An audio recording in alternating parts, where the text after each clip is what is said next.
All right, I am live. I'm here to show off my new website that I've been working on. Very part-time, procrastinating a lot for years. I kept saying I'm going to make a website. I used to have a crappy WordPress website, but I decided to build my own. For $15, I bought a little template that would allow me to do some responsive video format layout. And it's nothing fancy, but I'm going to walk you through it just so you can see what I've done and how to use it, how to get the most out of it, how to have some fun with it. And of course, I'm going to talk about the CVS All-Stars. Yes. So let's jump right into the website here. This is the landing page. I just put myself picture in picture here so I could talk you through it. So I've got on the landing page, I've got just this little slider that's talking about the podcast itself. The CVS podcast began with the first interfaith dialogue between, it keeps advancing. The first interfaith dialogue / interview, which was recorded on July 30th, 2016, behind the beautiful urban monastery of the Fraternité Monastique de Jérusalem in Montreal. CVS is short for Catholic Verses, because the initial inspiration was to compare and contrast Catholicism with other worldviews. And we have the disclaimer page. To err is human, to forgive divine. I love correction, so if ever I contradict Christ or his mystical body, the Holy Roman Catholic Church, on matters of faith and morals, I will recant and repent in docile and submissive obedience, so help me God. And that's as much true today as it was when I wrote it back in 2016. And I have a little tab here on the church. Christ and the church are one flesh. It is a deep mystery. The church is the bride of Christ and is the mystical body of Christ. Christ died for the church. Christ has not left us orphans. The Holy Spirit leads the church into all truth. The church has 3 attributes: infallibility, indefectibility, and authority. The church can be identified by 4 marks. It is one, holy, Catholic, and apostolic. And then just a little blurb about me. My name is David. I'm the creator and host of CVS. I converted from atheism to Roman Catholicism in 2009. So still just looking at this opening top part of the landing page. Up in the top left, I have Catholic Verses. You can become a patron by clicking on this. Takes you to Patreon. I've got transcripts of my episodes, but bear in mind that these are faulty, flawed, computer-generated, artificial intelligence-generated, auto-generated transcripts. So they're full of errors, funny errors at times. And then I have the database. I'll go through this afterwards. I've got a little search thing here. You can search. I've got it set up so that I had different ideas about how I was going to do the searching, but I decided finally to just search through the transcripts themselves, because everything that's in the title and description usually appears in the transcripts themselves. I've got a little chat here, live chat from Joe. Hey Joe, how's it going? What's up, David? He says, do you watch or listen to Catholic Answers live radio? Yes, I did when I was an early convert. I enjoyed that. Wasn't obsessed with it, but I did check it out a couple of times. Catholic Answers. I do use the Catholic Answers website less and less. I have to admit, I'm doing less and less rabid debating with the atheists. But yeah, I used to listen to Catholic Answers live radio. I used to do a bit of research on their website, and they actually have the Catholic Encyclopedia on their website. You can check that out. Joe asks, how's it going with getting Firas Zahabi or George St. Pierre? No response. As predicted, no response.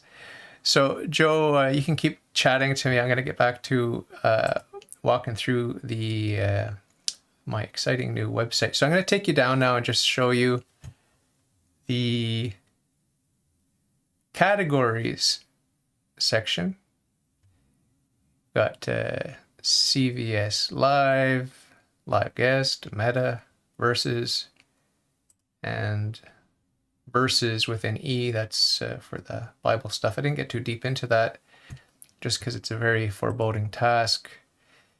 But if we go into browse any one of these categories, there are five overreaching categories, you can see the actual long list of episodes that belong to that broad category. And you can see the different, in this one, you can see the different colored backgrounds that represent those different related subcategories.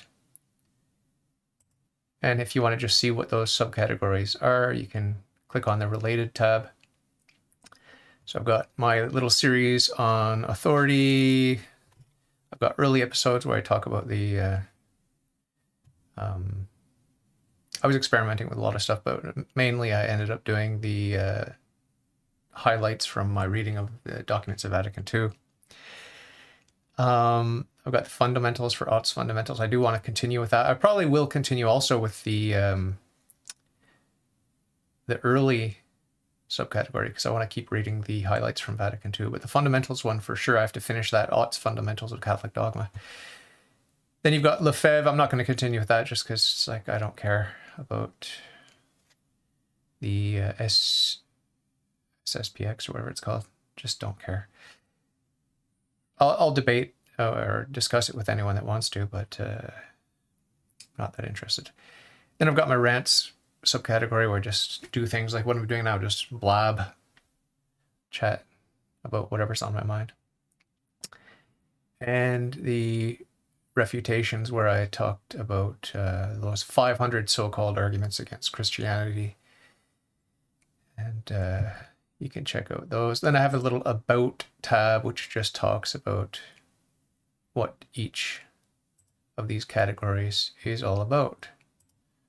So it's the same thing here with the live guests. It's fun. I like having it done like this. Ooh, spoiler alert.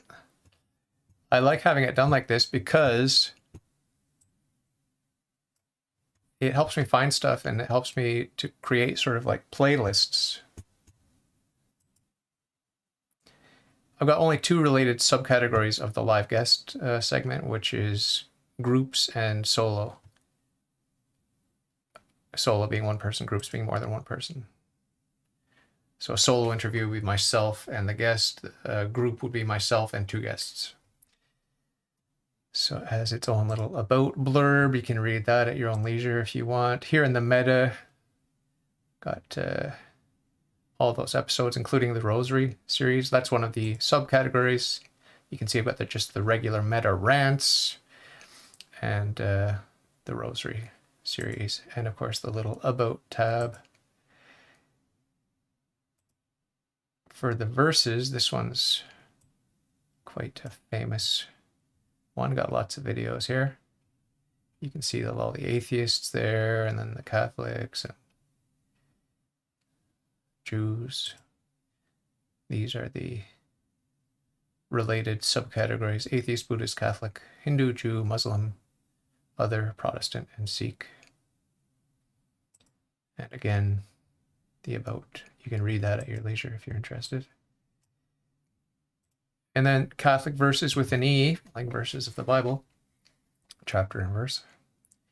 I only ever got, I didn't get too deep into Genesis before I realized it's an overwhelming task. I may do little things here and there. I'm not planning on it, but it could happen potentially.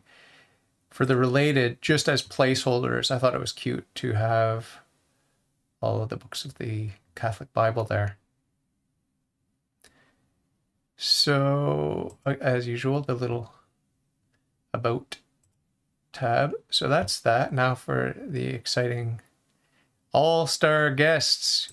Ooh, this is fun. I had a lot of fun doing this. This was what I did last week. I just decided it was a little value added to honor my my return guests.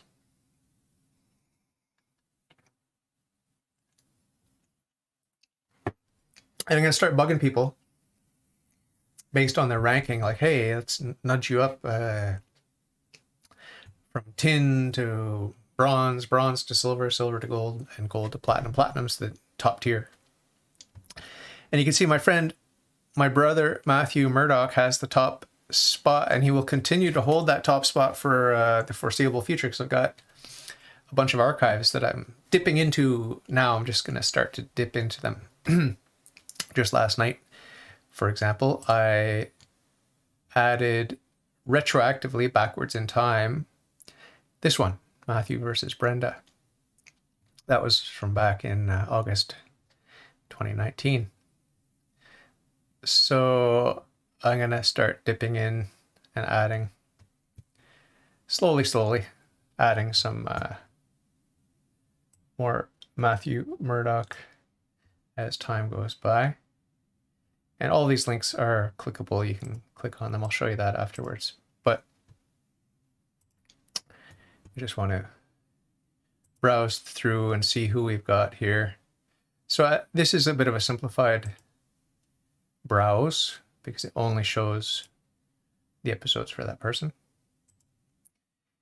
And you see you've got the little count down below: 12 episodes, 11 episodes, 9 episodes, 7 episodes.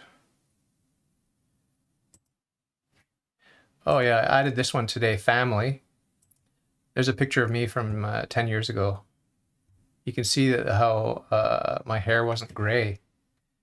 So that's pretty shocking to see. So I've got David and family. The reason I did this is because I want to start increasing the number of family members that I interview. It's hard to find family members who are interested. This image here of the interview, it's from an interview that Father Martin did of me back in 2012. I just pulled this out of the archives today. Was it today or was it last night? I think it was today. Published that today. But because it's backdated to its actual record date, it goes to the bottom of the pile here. But if you haven't listened to that, go ahead and listen to it. And you've got my mom, my dad, my niece, my sister, Linda, and part 2 of my niece, Lucy. So that's fun. I want to see if I can add some more. Do I have? Hold on. Am I able to see? I thought I had something. Hold on a second. Let me see if I can find something. I had a little family doodle. Okay, that's why. Uh-huh. Now I see. Okay, so I pulled it up. Now I'm going to show you. The reason I'm hoping to get more family members interviewed is because look how many family members I have. This is just first cousins. Just first cousins. Okay? 68 of them in the outer ring there. So there I am with my siblings. Andrea, Linda, who agreed to be interviewed. Andrea will not be interviewed. She will not. I've asked her many times. She will not. Faith cannot be interviewed because she's dead. The doctors killed her at birth, sadly, because she had some health issues. And so I've got a lot of cousins. This outer ring here, 68 first cousins. And of course, all these aunts and uncles in the inner ring. So pretty exciting stuff. Lots of people to talk to. There's my friend, Ben. Only 4 episodes, but he was on recently. I've known him since 1992 or 93. Christopher Agron, we had a bit of a falling out. just because I was very harsh on him. I was very harsh because he was critical of Pope Francis, and I did not abide that. I just could not abide that, accusing him of condoning pedophilia and stuff like that. It's just, I can't stand for that. I've got my own criticisms, as you know, of Pope Francis and the hierarchy generally with COVID, the whole handling of the COVID situation, caving to that. And I have a beef with Pope Francis about evolution versus creation. I think it's a tragedy that he's not pushing the traditional Catholic teaching on creation. I think that's pathetic. But I still love him, and I still submit to him with love in my heart. So anyway, Christopher Agron, you can go ahead and listen to some of his interesting talks. Here, Father Giulio Cesar Grassi and Christopher Agron, that's where I talk about, I defend Pope Francis by clarifying the situation that he had brought up to me, that Christopher Agron had brought up to me, and I just totally debunked it with the help of the lawyer, actually, who put together a huge document. If you haven't seen that yet, go ahead and listen to it. I find it interesting. You might, or you might not. Nathan Ormond, as I said, he on my first interview of him back in 2019, October 30th, 2019, he claimed to be a Christian, some sort of non-Catholic Christian, Protestant of some sort. And then he became atheist, and he put out, with a friend of his, I guess, or a colleague, I don't know, they put out 500 arguments against Christianity, and I debunked all 500 plus. You can go ahead and listen to that if you have the patience. It's just a lot of repetition. There's my friend Nikola Krisik, trying to get this guy on a group chat with some of the other all-stars, because I got my inner circle of friends, guests who have become friends, a lot of correspondence, and Nick's a good friend, so got to get him on the group chat, because we want to get Lisney Brothers, Mr. Murdoch, and a few other people together to chat. Hopefully we can make that happen this weekend, like tomorrow or something. Maybe later tonight, we'll see. It's like herding cats trying to get everyone together. But Alex Randall, that's the young kid who went head to head with Alex. Sorry, with Kieran. When Kieran had COVID, oh my God. Kieran was sweating like a pig, and he was just so sick. Oh, I felt so bad. But he did it. He just pushed through. I mean, Kieran is so tough. Interesting young man, Alex Randall. Don't agree with his worldview, obviously. Speaking of interesting atheists, here is Aaron Raw, one of my favorite guests of all time. What a sweetheart. He's a warm and lovable guy, despite his gruff exterior. Real sweetheart. These are my most popular, among my most popular. Aaron Raw's first interview is my most popular video by far. If you haven't heard it, go and check it out. It is hilarious. One of my other guests and a friend said he has never laughed so hard at any podcast, and he's listened to, I don't know how many hundreds of hours of podcasts. He said he's never laughed so hard as he did during a particular moment of Aaron Raw's interview. His first interview, so you can check that out. There's Brenda Van Assen. Now, this is a good point, actually, to mention something very, very, very important. Okay? If we go right back to the beginning here, you can see I've got my platinum, my gold, my silver stars, and all that sort of thing. That's one thing. I've got the profile pictures of all these characters, these guys, these guests. It's mostly men. I don't know why I should get more women. I should start getting more women. But the feature I want you to notice is the green background. That's sort of the default background. These are for people that have been on my live stream. So they've been on a live video stream. So what are the other colors? Well, I have never been interviewed by someone on my live stream, so I just put a purple background because it was a pre-recorded episode, okay? Same thing with Christopher Agron. He was never on my live stream. I wish he would come and talk to me. He never responds to my emails, but he was only on pre-recorded shows. So I put him on a purple background. So we got green and purple. What about this blue?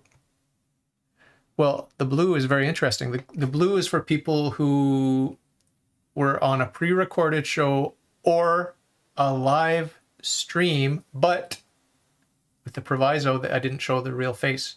So they use an avatar, they use a book cover. Alex Randall, as you can see here, used The Origin of Species by Darwin as his stupid image. I'm saying stupid because Darwin is stupid, not because Alex Randall is stupid. So I wanted to have a face, so I put a computer-generated, AI-generated fake face, a composite face. This does not correspond with a real human being. Any likeness or resemblance to a living person is purely coincidental. Okay, so guns don't kill people, people kill people, right? And AI doesn't kill people, people kill people. People kill people with guns and people kill people with AI. So all I'm saying is I don't mind using AI technology, as I said to Ben Robinson, our most recent interview. So Alex Randall didn't want me to show his face, so I just put this, you know, I tried to roughly do, okay, male, I do male. Younger, I do younger. Older, I do older. Brenda Van Assen's in his 60s or whatever. So I used a setting, because you can play with the settings. I should show you, actually. Wonder if I can pull up the software. I should do that right now. Let me do that for you. I again have to mess about here. Where would it be? Where would it be? Oh, here it is. Yes. Look at this. Hey, that's the exact face I used for Buddy, because that's when I bookmarked it. I should have bookmarked it on everyone, because then you can tweak it, you can play with it. See, I can adjust the head tilt, age. I can make them surprised, and then I can update it. I can give them different hair color.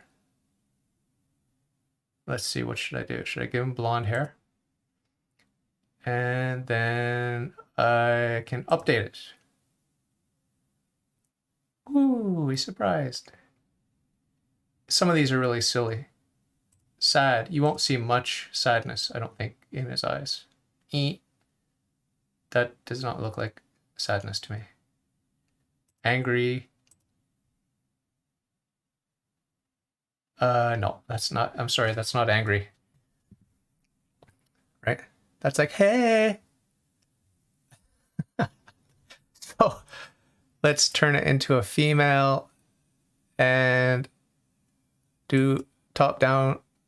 Look, okay, we'll do head down. We'll do a frightened face. We'll give her some nice dark skin, dark hair, and long hair, and sunglasses. Boom. Yeah, baby. You want to talk about? So, yeah, interesting piece of software. You can play with this. Let's see if I can find the link. What is the link on this? Generated.photos. That's the URL. So you can check that out. Yeah, so it's an interesting idea, just using the artificial intelligence as a placeholder, at least until people decide, okay, well, I can send you a proper photo because I don't like having, like Brenda, if you're watching this, I don't know why you would be, but if you're watching this or you stumble upon this, or Alex or anyone else that has an AI image, if you don't like it, just send me a headshot of either one of two people, yourself at any age, in any, as long as I can see your eyes and eyes, nose, and mouth, and preferably your whole face. Send me a picture of yourself, a headshot, high quality, and I'll use that instead. Or non-existent person, but it has to look realistic, like these artificially intelligent or AI fake faces, because I don't want a cartoon. I don't want any dolls. I want it to look like a human. There's my friend Pi Chris. I should have him back on. He's been around for a while. 2017 is my first interview with him. Stephen Heiner, he's toying with the idea of coming back for a 4th episode with me. I like this guy. He's my favorite, probably my favorite sedevacantist of all time. Smart guy, just very nice. He's very kind.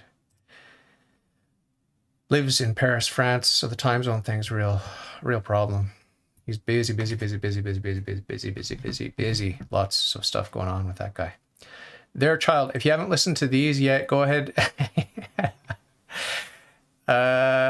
I'm just joking when I say this, but take some acid and then put this on and see what happens. No, I'm just joking. You should never take acid, but I've never taken acid, by the way. But I'm just saying it's a trip. It's a real trip listening to this woman. And she didn't want me to use her photo as far as I can remember. She didn't give me one anyway. She's hard to communicate with. But I thought this was an interesting image that was generated by the AI. I actually really like it. I find it touching. I see a lot of beauty in that woman's face, even though she doesn't exist. Artur Pawlowski. Only 2 episodes, one of which is just a little blurb pushing his other interviews on the masses so they can go and check out his story. Tough guy, fighting hard for Jesus Christ and his church. Benjamin Bisconner. I think I talked to this guy recently again. He was on in 2021. He occasionally reaches out to me. Really nice guy. Real sweetheart. Bill Whitcott, he's always in trouble. Troublemaker, Bill Whitcott.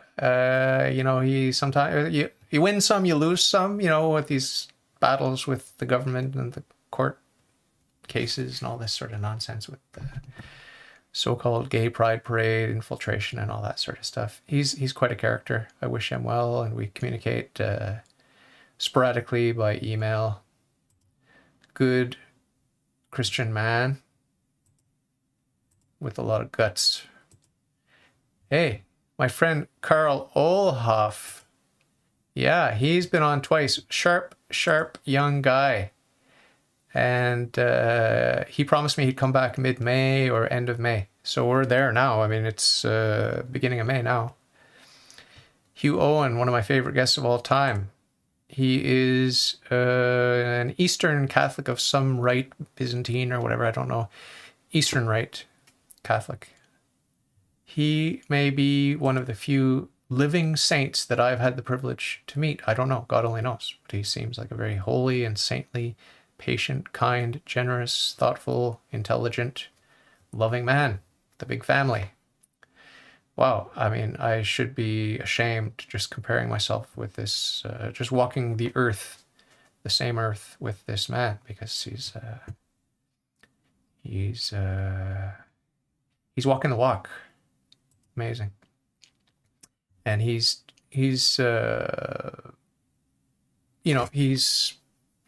doing what I want Pope Francis to do, which is emphasizing the traditional teaching on creation.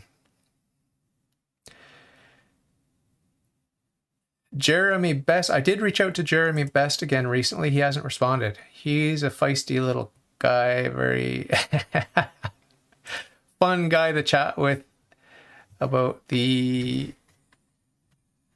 church. What is the church? Where is the church? And what is the Bible? Where's the Bible? I mean, it's just he's spunky.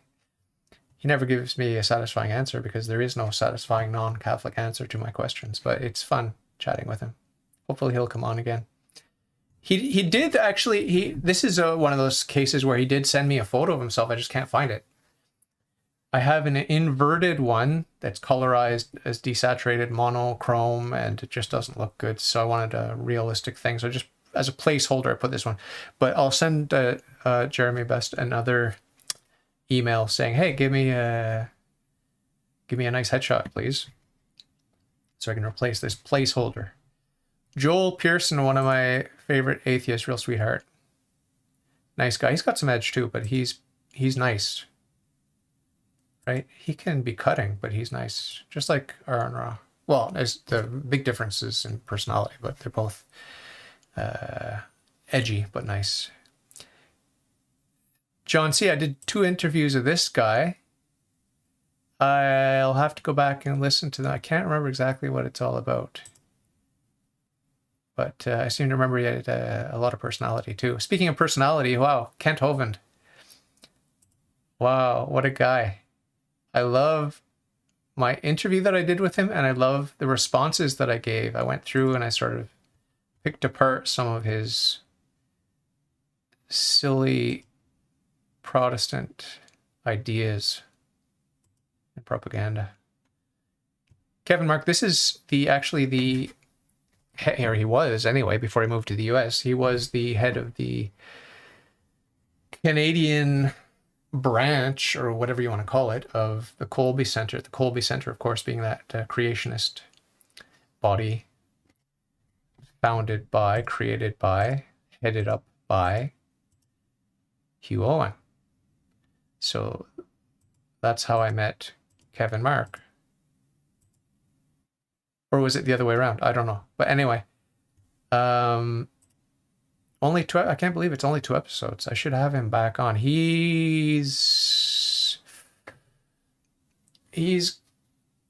Yeah, I don't know. I think he's going to SSPX Church now. And I told him, why don't you just go to FSSP? Because it's in union with Rome. But he seems to be straying to the right, to the point of, I don't think it's a good thing. But, you know, he's got a big family, beautiful big family.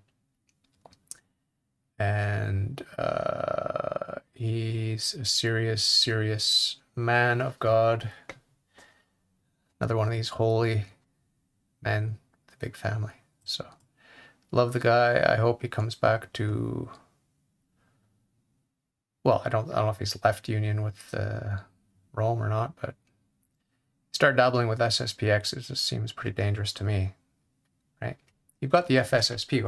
Why you need the SSPX? But we could talk about that if he comes back on. Here's my little niece. I can't remember if she forbade me to use her proper image or if I just didn't use one, or if she just... I don't recall. She must have preferred not to have her face on my podcast, because I'm pretty sure I always suggested it to everyone that I interviewed back in the day, giving them the option for some anonymity, and that's what she chose. But a lot of our discussions in both episodes center on evolution, and evolution is stuff and nonsense. Here's the Uncle Mark to our Lisney brothers. I've already interviewed him twice in 2022. Quite a guy. A warm heart, gentle spirit, a deep, profound, innocent, simple faith, and an inspiration to me and to all who listen to him. Matt Dillahunty. I don't know what to make of this guy. I'm looking at his photo here. I do like his face. I do like, this looks good. His face looks friendly. He also reminds me a bit of Duff, that baker on TV. He does a lot of baking challenges, so maybe that's why I like his face. I just associate it with cake and cookies and sugar, right?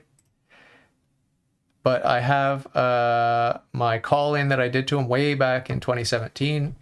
I never get bored of listening to that, by the way. I keep listening to that, and I keep reading the comments. And then I go through the comments here in a little live stream in 2021, last summer. Just going through some of the funny comments on the Atheist Experience website. Max Colby, I should reach out to this guy too. He's, I don't know what he's up to. He was a men's rights activist. I think that's a bunch of nonsense, but that was what he was into at one point, at least. I can't remember what we talked about. He's a very Catholic man.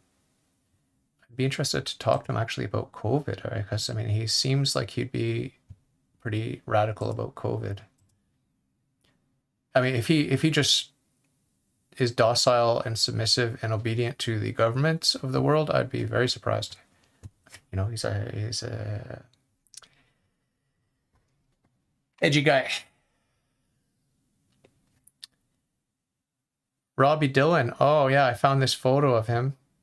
He graduated from philosophy at McGill University here in Montreal recently, or whenever. So I have 2 interviews by him. Interesting guy. Recommend you check it out. Very another colorful character. Wow, I got a lot of colorful characters here. Here's my friend Stephen Ray. This is a fake photo because he doesn't want his real face used. Okay, so he typically likes to use the image of Our Lady of Guadalupe. That's what I chose, or I think he chose it, or I chose it. He approved it, but for the sake of the All-Stars display here, I just picked a nice, friendly, middle-aged man. Sweet, sweet guy, a very, very holy Catholic man. Good friend. He's become a friend because of the podcast. That's the case with a lot of these people. Not all of them. Thoth Harris has been a friend for like 30 years, but very part-time friend because he lives in Taiwan. Lives in Asia with his wife, and I don't see him, never see him. Occasionally chit-chat with him a little bit on social media or whatever, but I've been off social media, so I got to get in touch with him. Tom Jump, I think everyone knows T-Jump. I like him. I think he's funny. I think he's entertaining. I think he's sharp and bright. I think he's wrong about almost everything, but hey, my friend Tom Meunier. I was watching, I really love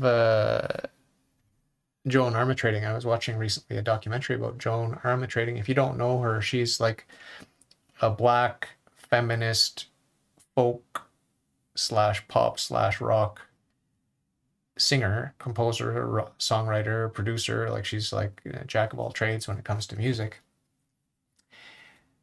Really headstrong woman. When she was younger, she was very, very striking and beautiful. I don't like her hairdo as she got into middle age, but she looks like Whoopi Goldberg now, and Whoopi Goldberg's one of those women that I just can't stand.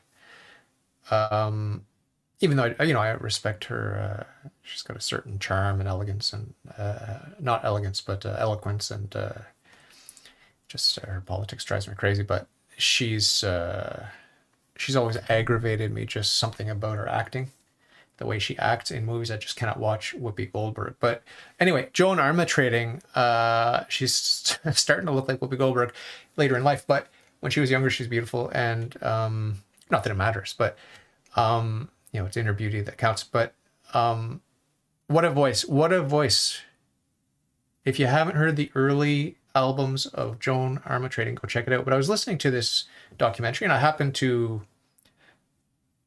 turn the screen on to look at what I was listening to, because there's some breaks in the audio, I think because of copyright violations on YouTube. And lo and behold, there's Tom Meunier in this Joan Armatrading documentary from 2019. I'm like, what? Turns out he was playing piano for Martha Wainwright, who also lives here in Montreal. She's a native Montrealer.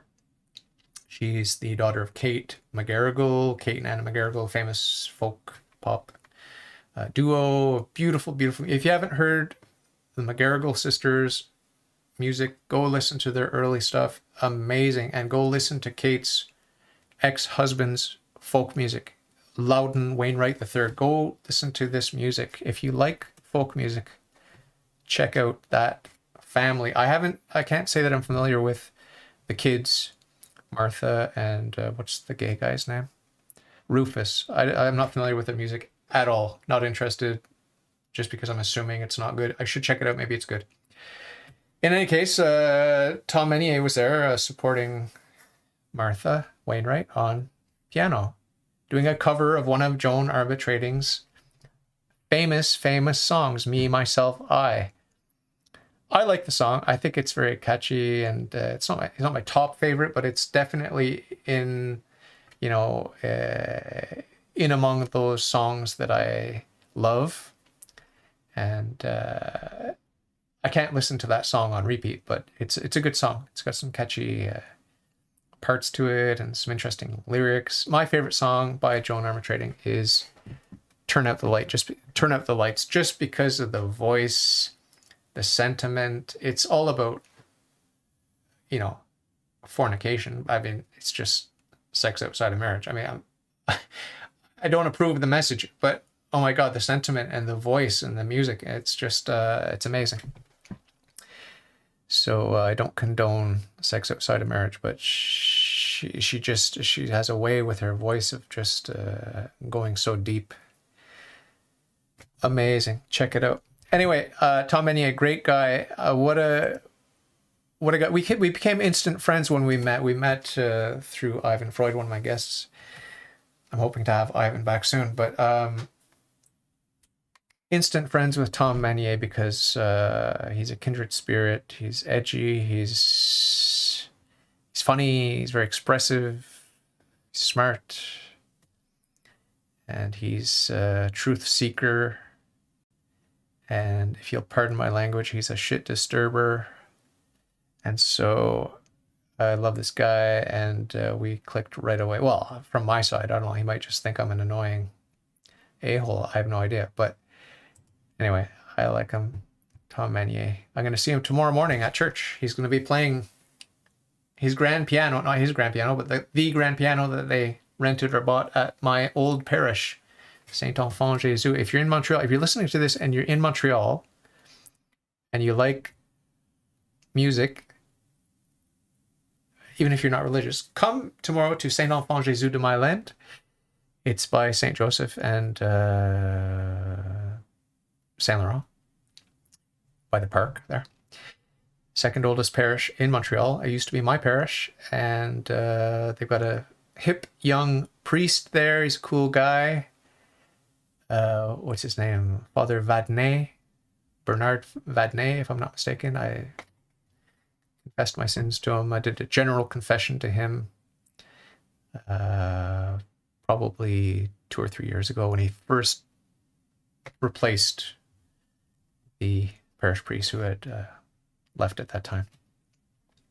So yeah, if you're in Montreal, go check it out. Come and listen. You will not be disappointed. The piano, the voice, the emotion, the expression of Tom Menier, it's just a real treat.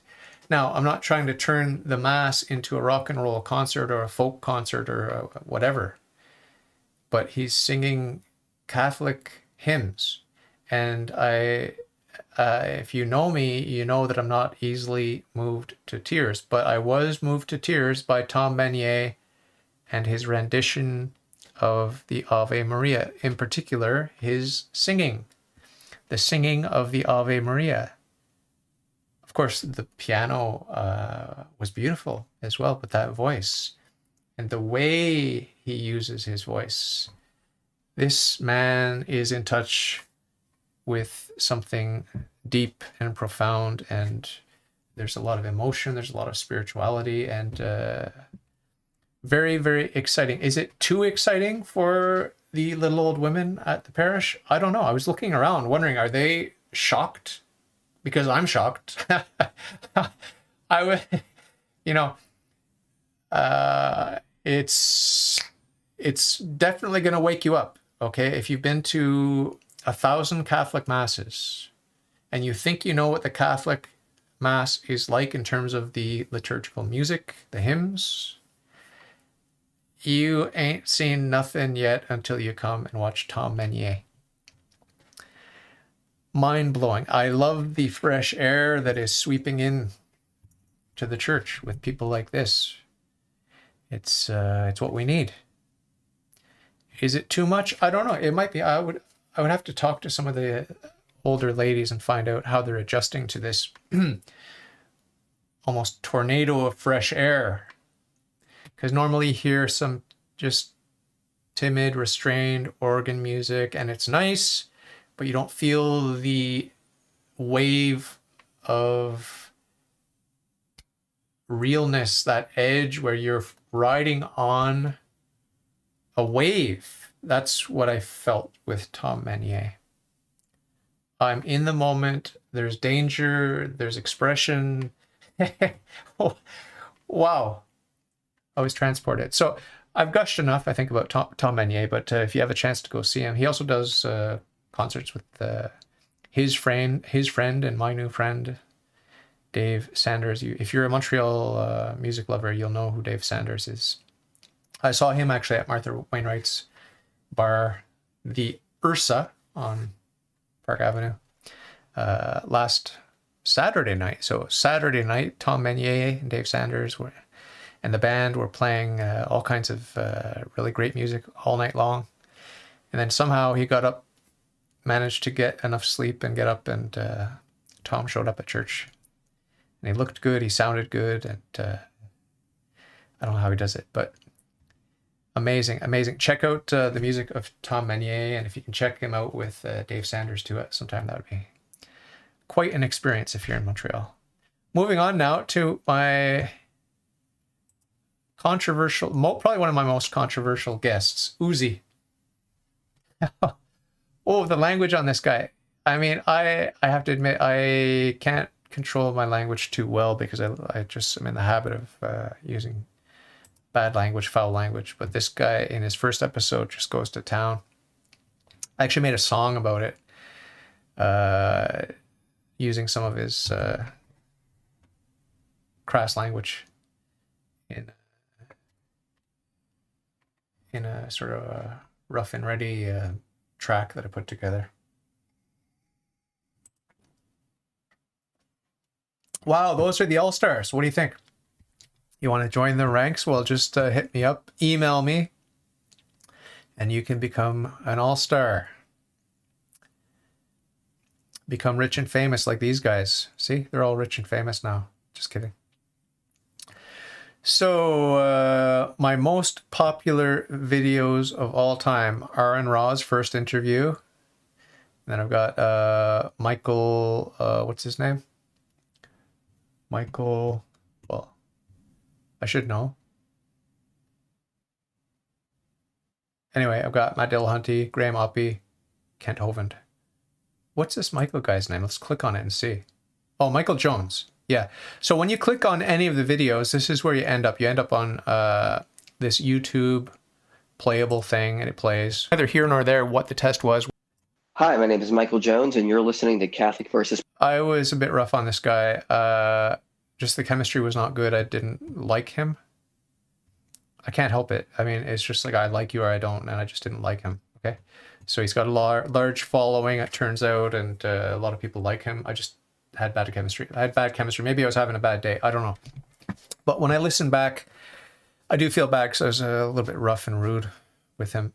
One of the nice things about my website, if you're a fan of the podcast, and I mean, if you've been listening for 50 minutes to me rant and rave about n'importe quoi here today, then probably you're a fan of the podcast. You can download the audio. I think it's MP3 format. That's what I uploaded anyway.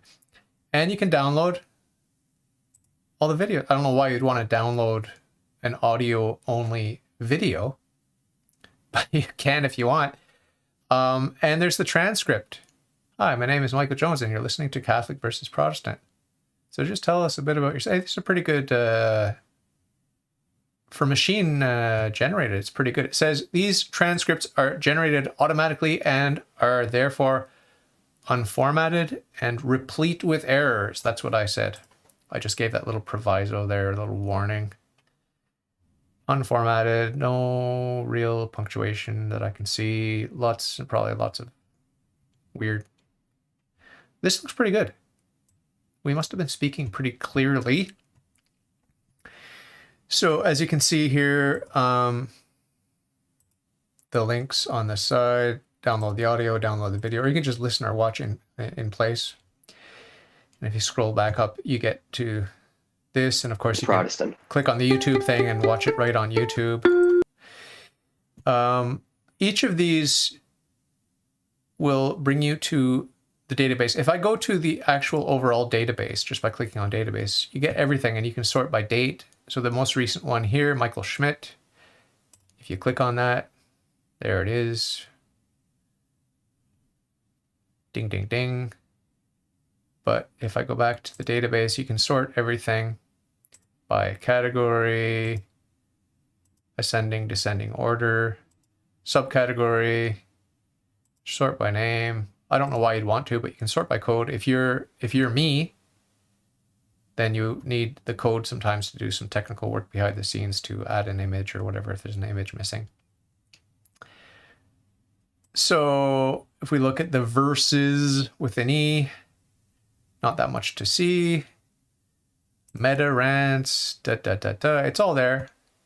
Guest group.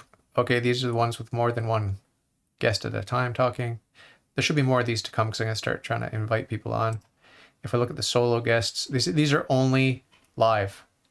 Okay, so if you want to look at the actual verses, you can use that whole category, and you can look at all my non-live guests, and you can see the different categories there.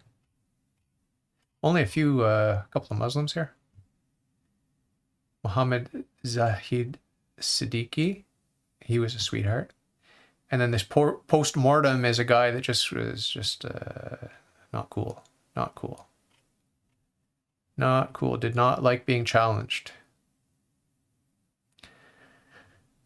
So you can also limit your, you can also limit by category right away. Like if you wanted to say, oh, how many Jews did you interview? People who identify as Jewish for whatever reason, culturally, religiously.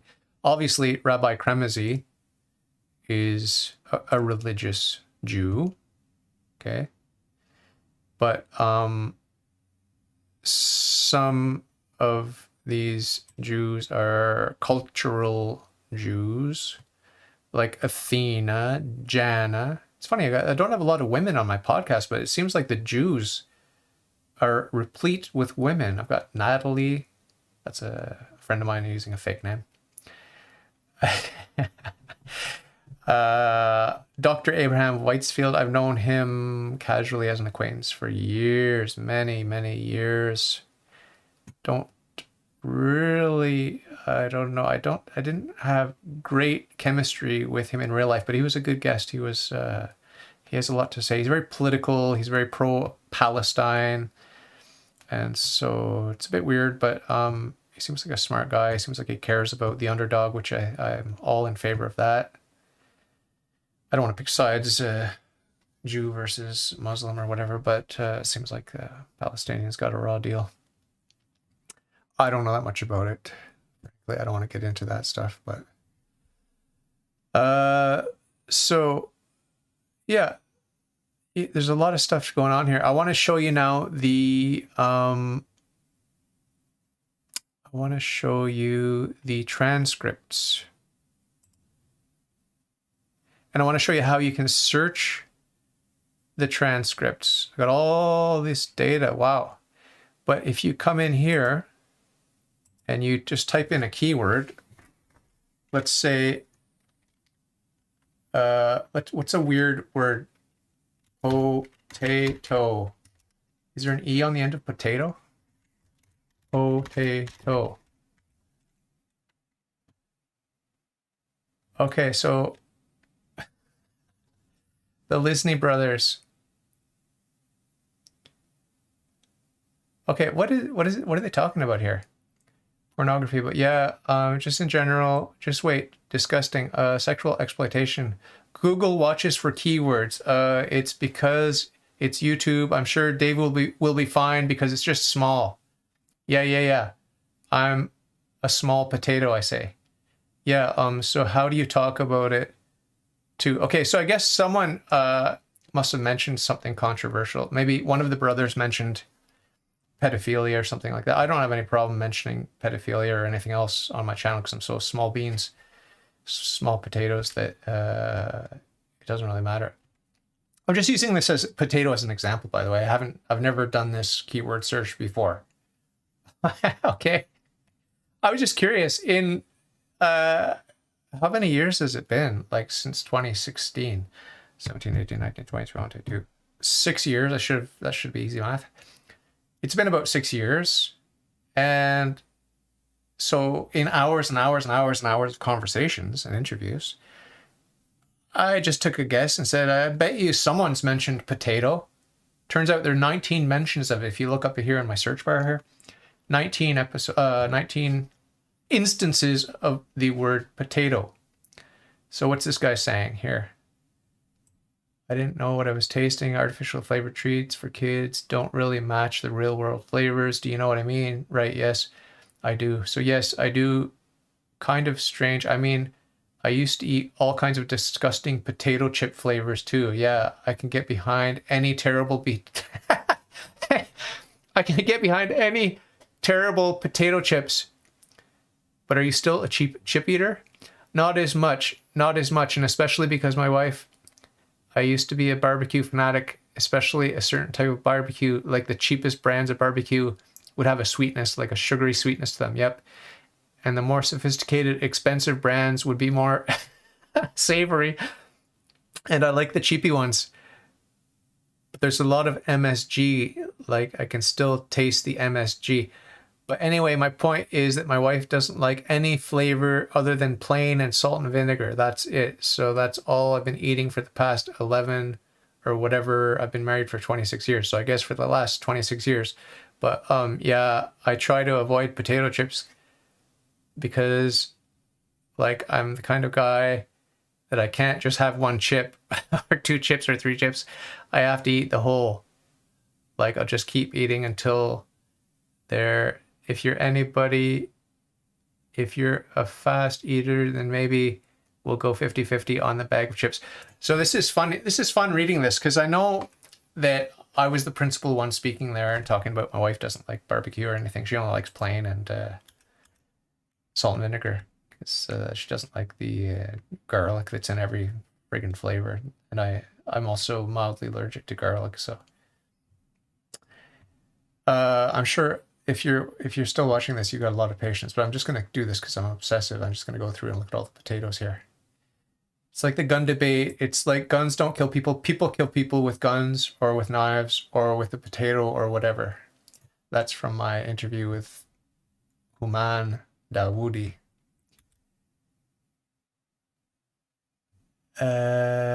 So the meat and potatoes here, that's just an expression I used when talking about the Constitution of Canada. And in this episode, Pope Francis, our sweet Christ on earth. That from last March. That was my birthday, March 18th, last year.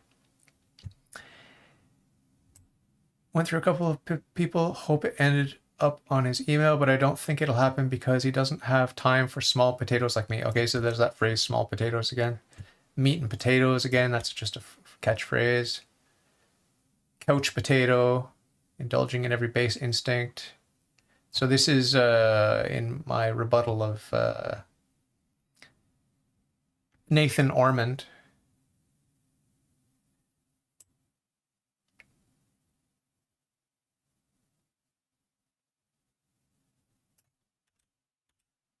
And I talk about hot potato here.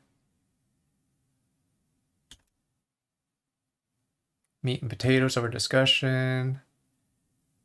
I like tomato, you like potato. That's what we talked with Yogesh Patel, the Hindu, one of my two Hindu guests. They're both brothers, actually, or cousins, cousins.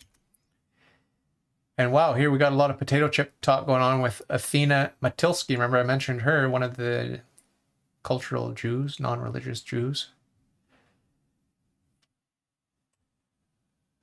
You're arguing that if it makes you feel better and you put you in a better mood, and then it's objectively good, but I disagree there.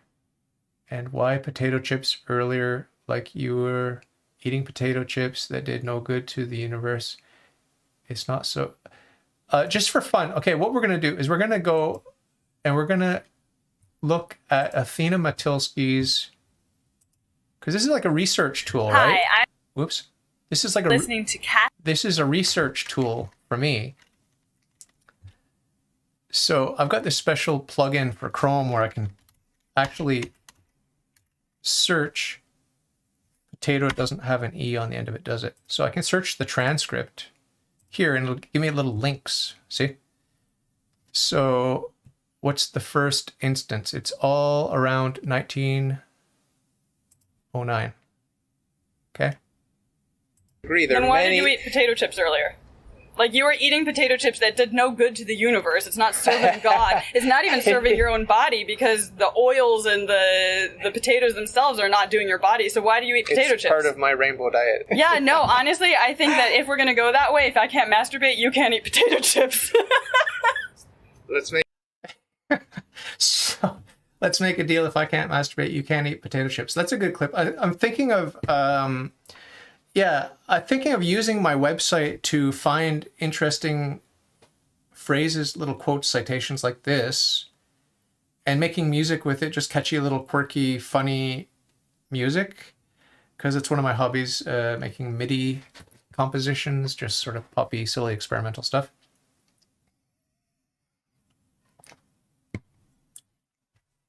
I can, since I'm doing show and tell here, I could probably show you some of my music, but that was fun. Let's listen to that little interchange again. Then why did you eat potato chips earlier?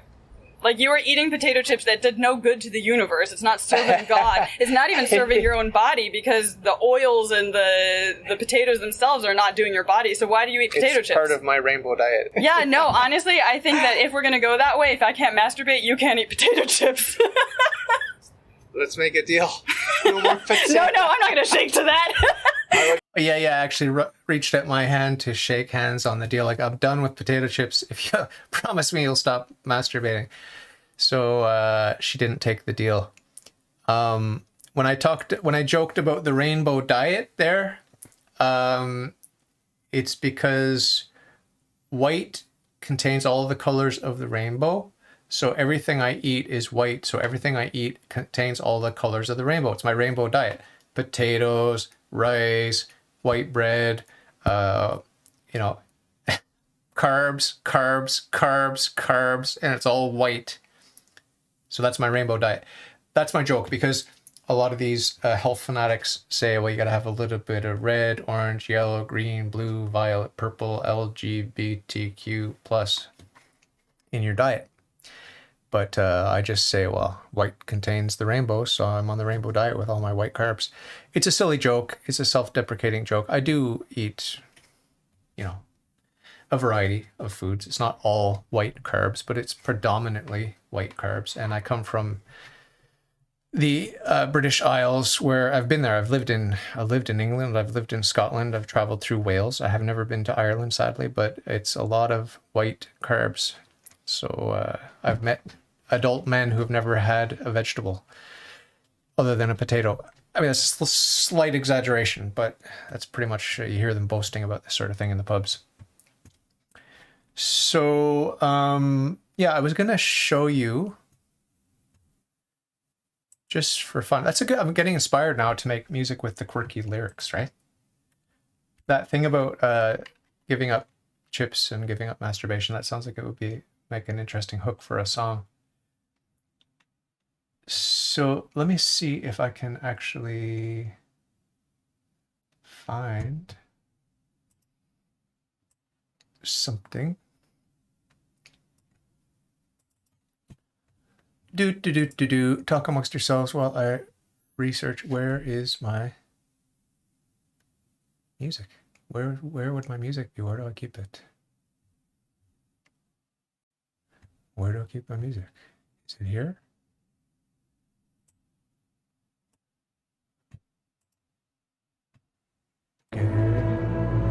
Okay, here's some of my music.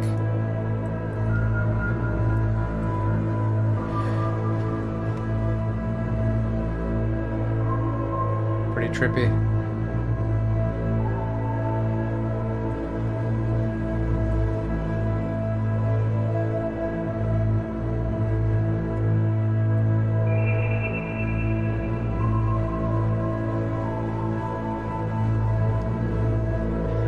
You can see on the screen my MIDI software.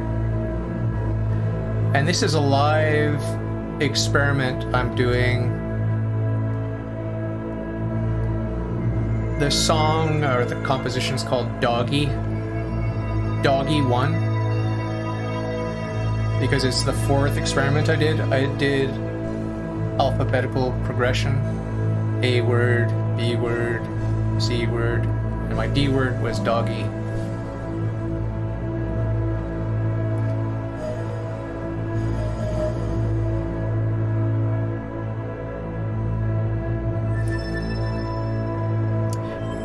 You can see I'm stepping through these sounds, experimenting, just trying to find interesting sounds as my lead, to do some little lead melody stuff.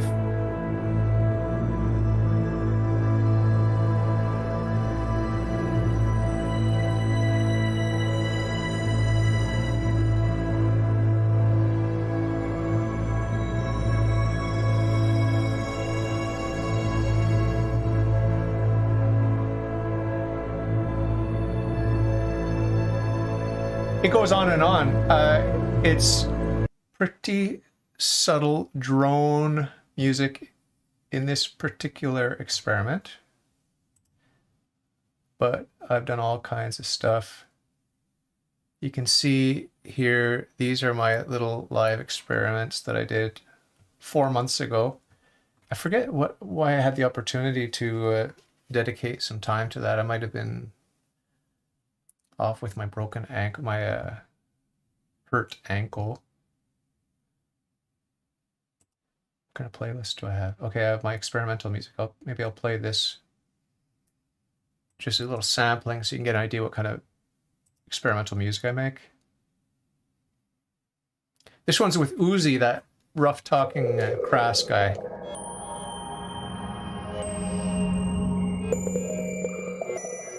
Oh, God! Oh, shut up with your old gods, and we'll kill you milk or no milk. That was from Rosemary's Baby. God is dead! Hail Satan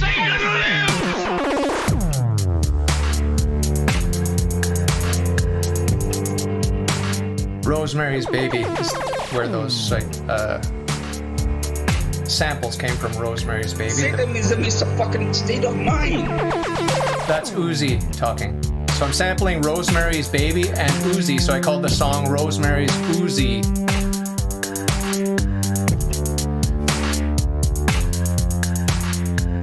I called... These stupid crosses and shit.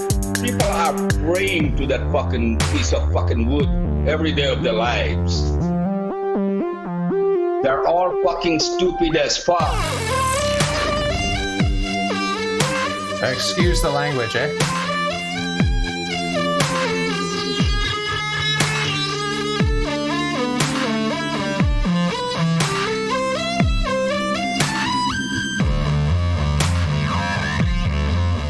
I call this project Odd as River Dawns because that's an anagram for my name.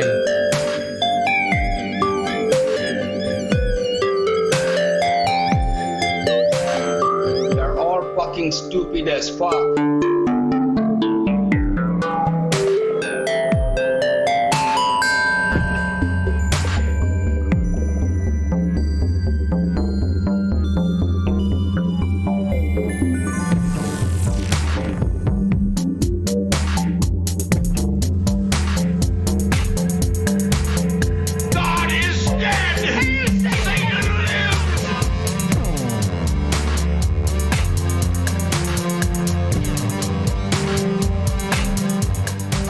the graphics do that spinning glow, what looks like a fiery sun. That's just... Stop believing in imaginary motherfucking shit.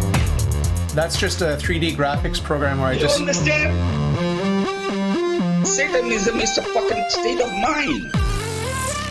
I made a sphere and I just did effects to it and turned it yellow and made it look like a sun. I use a blender. You can see in some of my early live episodes. Maybe I'll show you that actually too after I'm done showing my music, since I'm doing a show and tell today in this episode.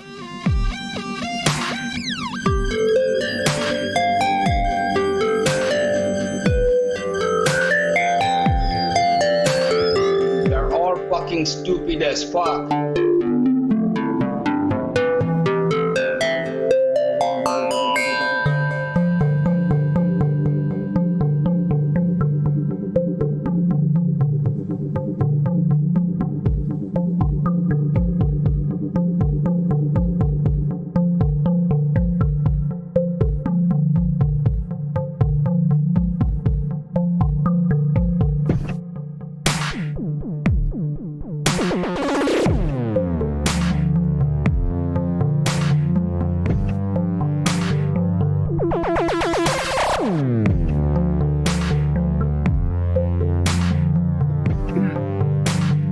In this particular song, I had the text rotate around this sun, so we know the song is wrapping up because the text coming back. This is the first and only time I did an elaborate video like this.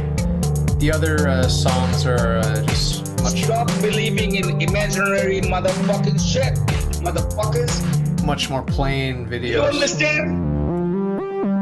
Satanism is a fucking state of mind. Excuse the language, it's just, that's oozy. You gotta listen to it. Here's another one with one of my guests, Aaron Ra. This this one really is bizarre, but I'm gonna play the whole thing. I'm gonna play all my music for you just so you can hear how I've been experimenting with music over the past couple of years. We got this amazing Magnavox TV. The richest coffee in the world. Viceman Fred Edelstein will join us shortly. There's Channel 5 News with Ron Majors and Carol. And Beverly have $95, nothing for the challengers, the Libbies at the moment, but Diane, you can change that. Come on up here, please. Sharon, you come up. Represent your families for the face-off. We polled 100 people. Got their answers to a question. The top 8 answers are on the board. All right. Listen carefully to the question. Name a place that people go to whether they want to or not. Diane. Church. Church? Show me church. There they are. That's true. 6 people said church. Bank has $6. Sharon. Disneyland. The hell? You're weird, Sharon. Disneyland. Not there. Libby, here's your chance. Talk it over. There's 5 answers you can come up with. Give me one. Funeral. Talk out. Wedding. Funeral. A funeral? Well, right or not. Show me a funeral. Cemetery, yes. You can hear Aaron crunching on the chips, right? I had him crack open a beer in the fridge. I don't know if you heard that. He's munching on the chips. It's just like a little theater piece I put together here. He's watching the Family Feud.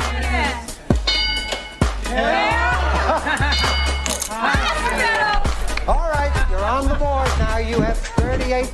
Now it's a ball game. He's going back to get some more beer. This is important now.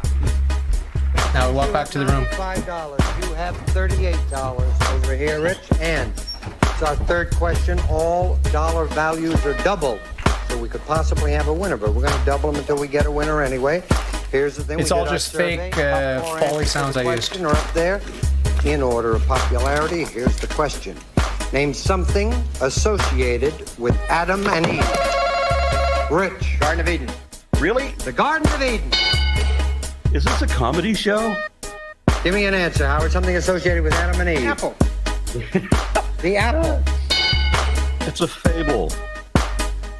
Something associated with Adam and Eve. Fig leaf. How dare you? A fig leaf Okay, I don't, means something associated with Adam and Eve. It has to be the snake. The snake? Yes, That old serpent? yes. If it's there, you're the new winning family. Show me a serpent!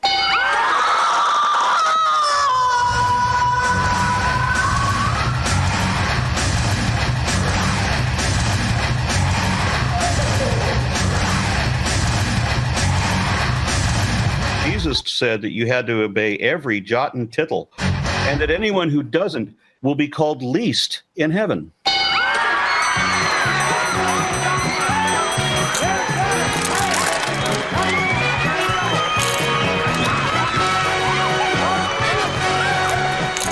So, what I was doing there is I was having a little scenario where Aaron Raw, the atheist, the militant atheist, is sitting down having a beer and a bag of chips after a long day of doing his evolutionary work there, and watching the Family Feud, and it just so happens that there are some questions about Christianity and he's making fun of it, but then when she talks about the serpent, one of the contestants talks about the serpent, Satan, we get transported to, the veil is dropped, and we hear, instead of the screaming and applause of people cheering because she got the right answer and won the money for her family, that cheering scream turns into a demonic scream, or a scream of the reprobate who finds themselves sadly condemned to the endless torture of hell. And Satan is there, of course. He's reveling in that misery. And so that dark side is revealed for a moment, and then we go back to that same moment in time where the screaming with delight continues with this normalcy. So that was what I was doing there. This one uses a Lars von Trier show called The Kingdom. If you haven't seen it, I highly recommend it. Very creepy and weird. The Kingdom. It's in Danish, I think. Some Scandinavian language. A very, very touching scene that I sampled. I can't explain it. You'd have to watch it.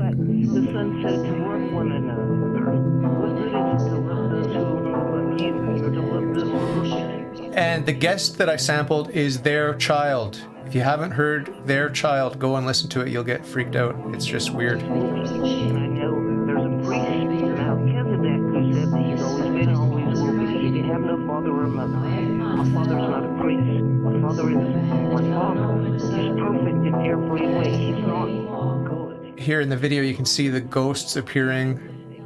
And we've got the point of view of this character who is really strange, in a very strange circumstance. He was just born, but he's huge. You'd have to watch The Kingdom by Lars von Trier. Go watch it.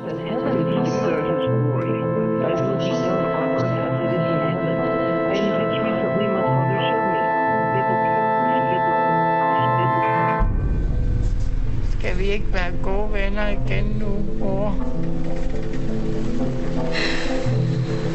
Skidt. Selvfølgelig skal vi være gode venner.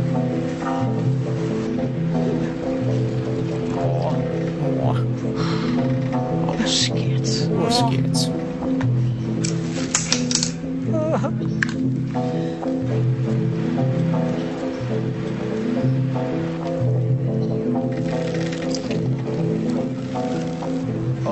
Mor, jeg vil være dit lille barn.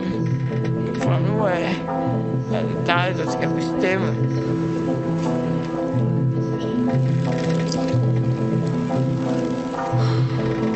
Skidt. Mor.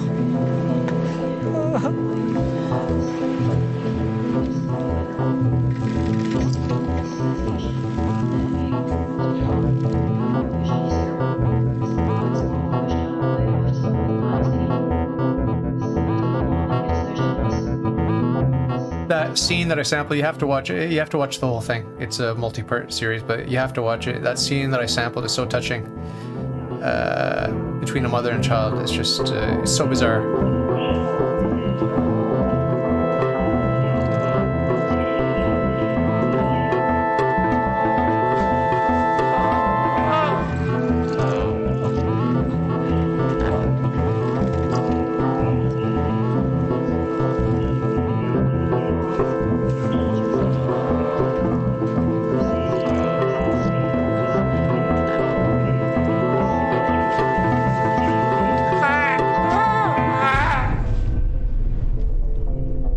Poor little baby. So cute. I really hope you'll watch it. Go and watch it.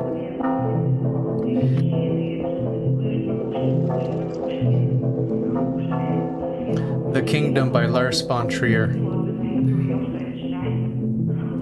One of the most bizarre shows on mainstream television that has ever been.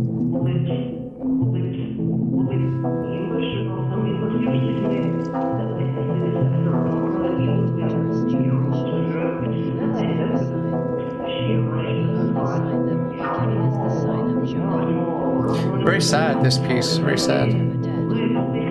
Just like man wanting all the fallen ones dead, all the aliens dead, thus no one left in the heavens. Love does not fail. It covers a multitude of sins. Forgiveness. Patience were given to all the fallen ones. All were reminded of what my Father's desire was. For none to perish and all to repent. He did not exclude anyone. They are my siblings. My father is the only God and is married to my mother.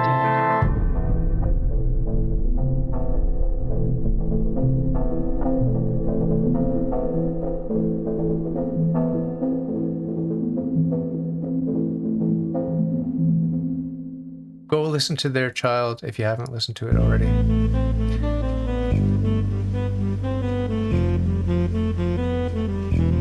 Now, this one is not like the others because it's sampling only from a poet. I've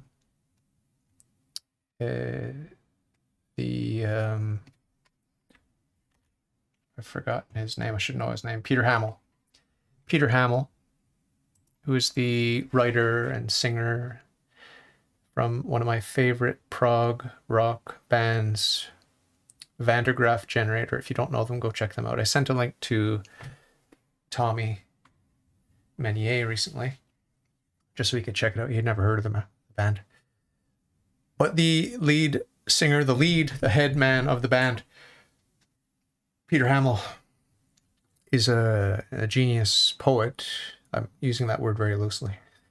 But he's very prolific. He wrote a lot of music, a lot of poetry. And here he's performing as poetry the lyrics to one of his famous songs, Still Life, that was performed by his band, Vandergraaf Generator, back in the late 60s, early 70s. I think it was early 70s. So I don't know if you'll enjoy this one as much, but I love it because I love the song Still Life. I called it Still Life with Mask because I composed this at the beginning of the Mask Mandate.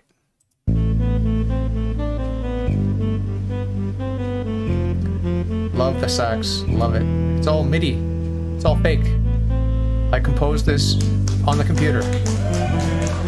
Overlaid Monsieur, s'il vous plaît. Samples. And the organ's amazing. It's all my composition on MIDI instruments. The only samples are the voice. That's the only samples are voice. Everything else is MIDI. I got piano in there. Everything we had is gone. That's Peter Hamill. Nothing can ever be the same. In Italy. His band is very popular in Italy. Vandergraaf Generator is very popular in Italy. A lot of prog rock was very popular in Italy. bargained? And what have we lost? What have we relinquished without ever even knowing it was there?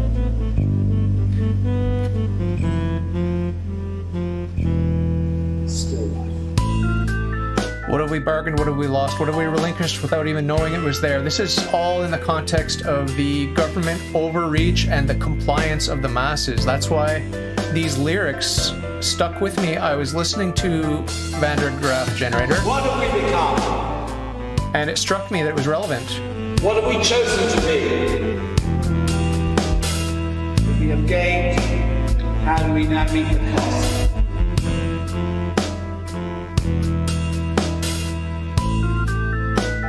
I guess a lot of my music is pretty sad. I feel sorrow listening to this.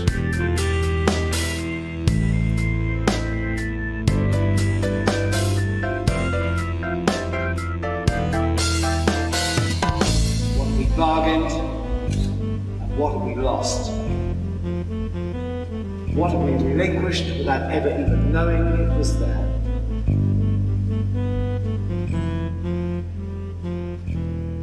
Still life.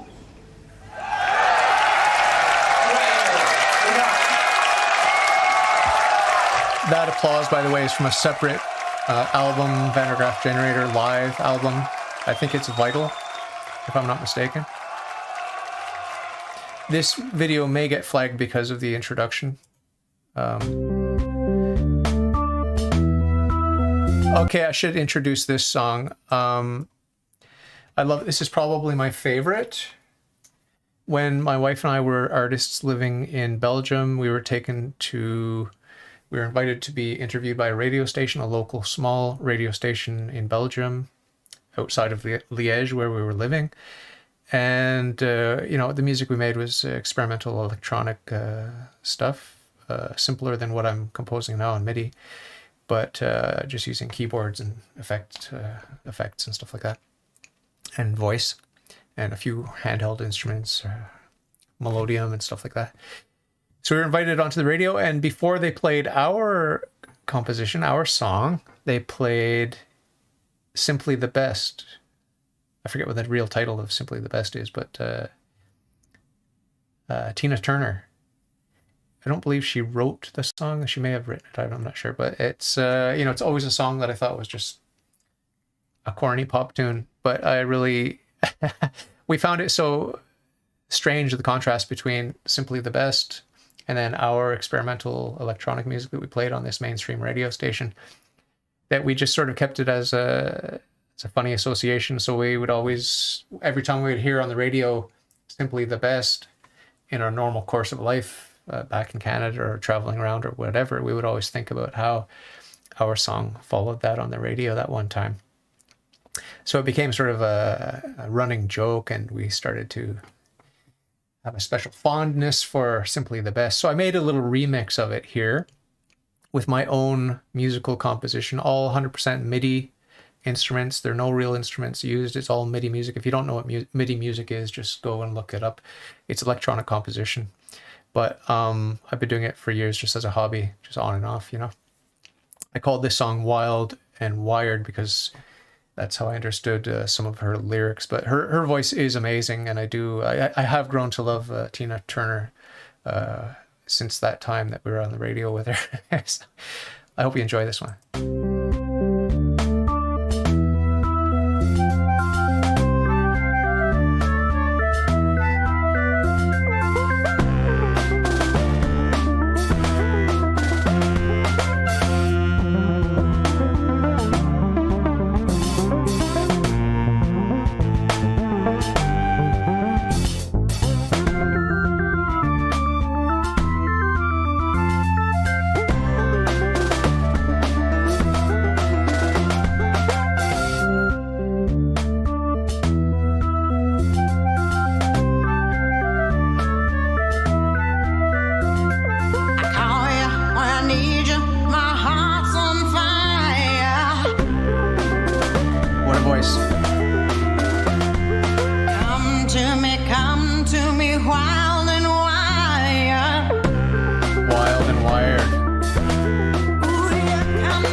promises in a world of dreams.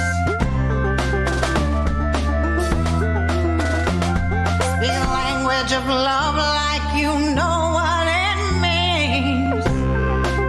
Ay, ay, ay. It can't be wrong. Take my heart. That guy on sax makes me laugh every time. The way he dances. You're simply the best.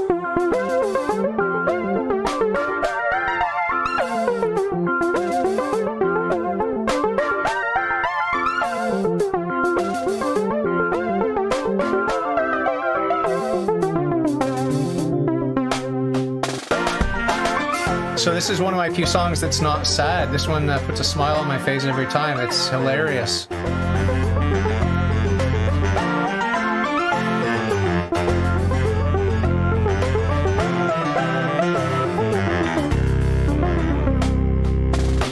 In your heart, I see the start of every night and every day. What a voice. Your eyes, I get lost, I get washed away. What a beauty she is.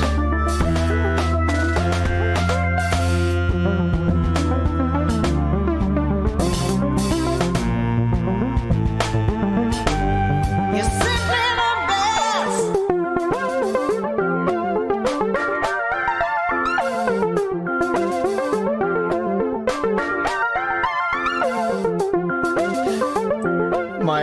My good friend Matthew in Australia says Simply the Best, or whatever it's called, is actually one of the theme songs for one of their rugby or soccer or football teams.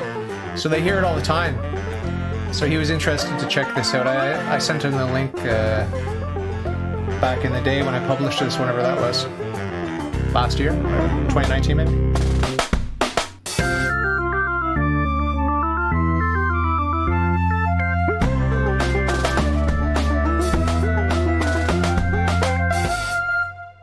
Love that one. Love it.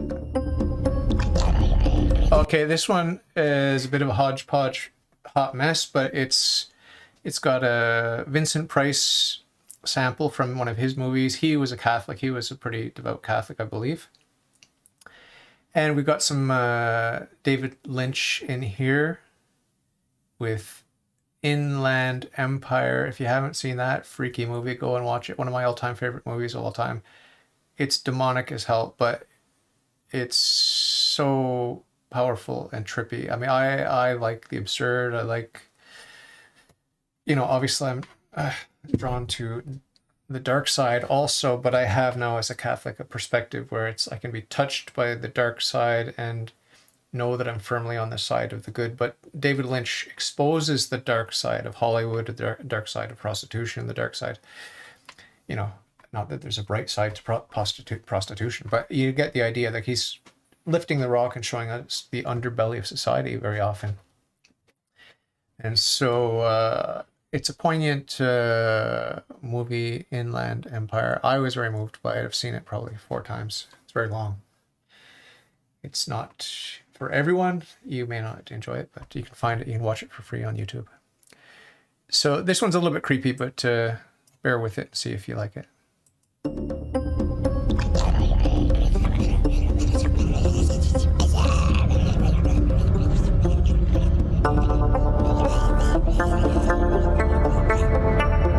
Francesca.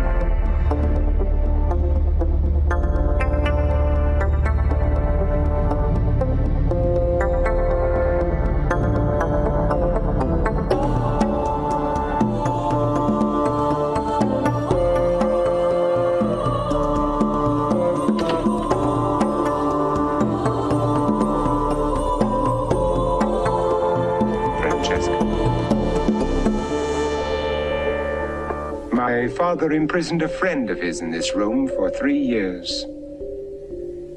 When he was released, he could never again bear to look at the sun, or even a daffodil. How cruel. Cruel? It was simply a test to prove how easily a man's mind can be controlled and twisted. My family have always been interested in such things. Somewhere in the human mind, my dear Francesca, is the key to our existence. My ancestors tried to find it. To open the door that separates us from our Creator. But you need no doors to find God. If you believe... Believe? If you believe, my dear Francesca, you are gullible. Can you look around this world and believe in the goodness of a God who rules it? Famine, pestilence, war, disease, and death. They rule this world. There is also love and life and hope. Very little hope, I assure you. No. If a God of love and life ever did exist, he is long since dead. Someone, something rules in this place.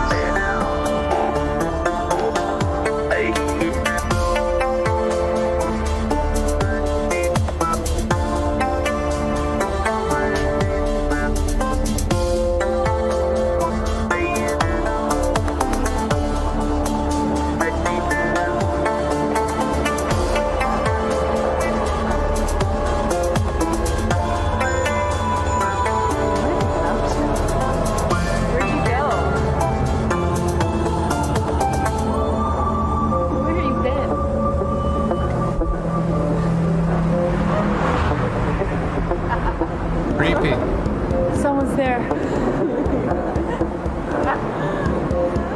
Look.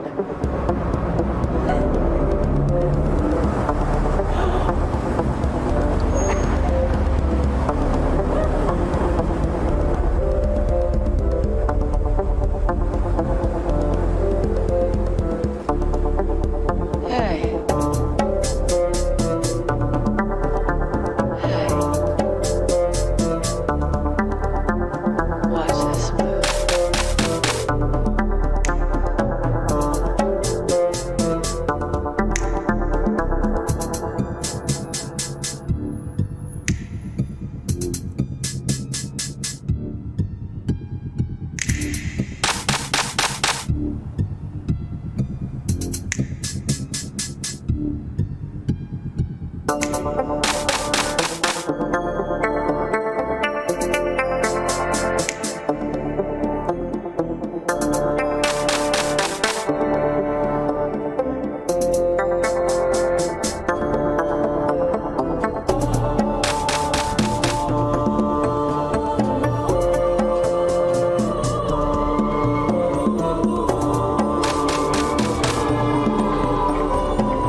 Wow. That caught me off guard. I hadn't listened to that in a while, and that that scene in the movie, if you haven't seen it, go check out Inland Empire. I got tears in my eyes because it's so powerful. Wow. This one now, Living Waters, this is all about Vatican II, the dogmatic constitution on the church, sung in Latin with all fake AI computer voices that I composed it with, and all computer music using MIDI. So, as usual, I love the sax, so you can hear a lot of sax and flute, as usual.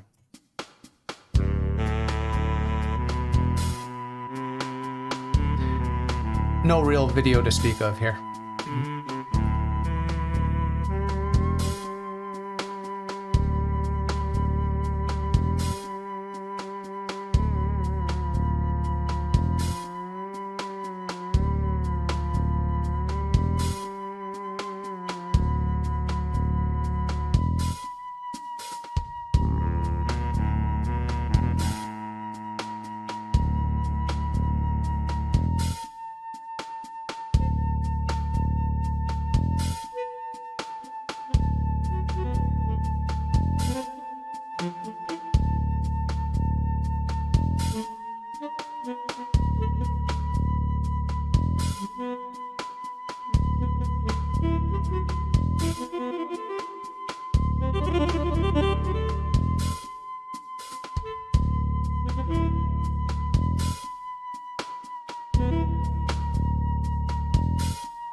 I was tripping out listening to that. It's very meditative. Pain and tenderness. If you can get a good pair of headphones and listen to some of my music, the pieces that you're drawn to, if you, in particular that one I just listened to there, and the one with Tina Turner, good pair of headphones, pretty moderately high volume, you'll discover some really nice sounds. That's a nice thing about MIDI composition, is you can layer sounds and you can have such realistic sounding instruments at times, and other times we can distort things and make it sound obviously fake. Like the singing sounds obviously fake in that last song with the Latin, and just the tone and texture, and it's obviously artificial with those voices, but the mix of natural and artificial, and sometimes you can't tell what's natural, what's artificial. And of course, most of my music is artificial. But like I said, AI doesn't kill people. People kill people with AI. So I don't have a problem using AI. It's just a tool, and we can use it creatively. This song is funny because it's it's when I twisted my ankle at work and I was off for 2 weeks because it was such a mess. My ankle was such a mess, and I was so distraught. And so I guess this is a little bit of a dark tune, but it was cathartic. I got the little guy on there from St. John's Ambulance telling us how to treat our twisted ankles. Pain and tenderness. You may notice I love the flute, so I use flute in my MIDI music a lot. Flute, sax. I like the woodwinds and the wind instruments generally. So, and of course organ, bass, all the sort of prog rock basic sounds. Pain and tenderness. Difficulty moving. Yep. Swelling and bruising. Oh yes.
This is a very silly song, one of the silliest ones I've made so far.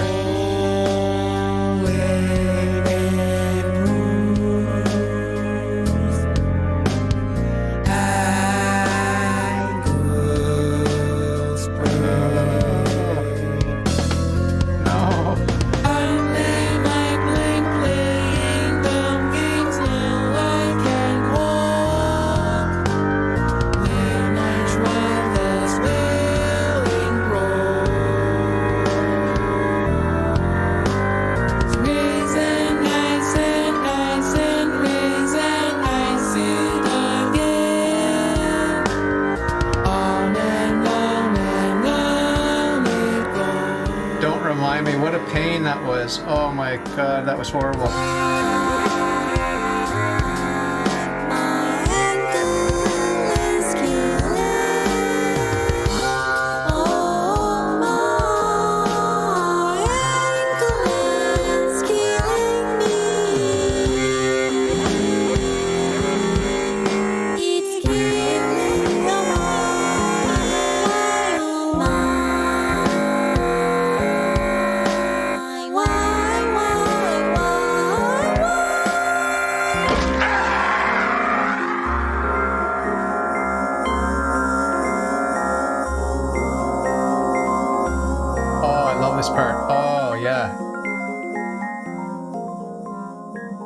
Listen.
Pain and tenderness.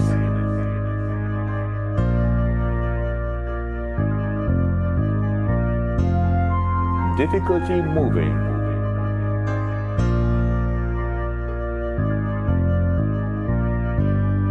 Swelling and bruising.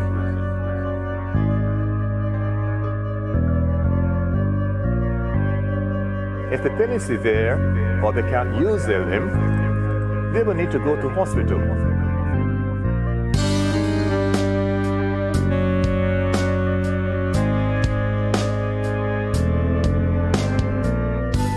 That little heavenly interlude is just transports me. I love it.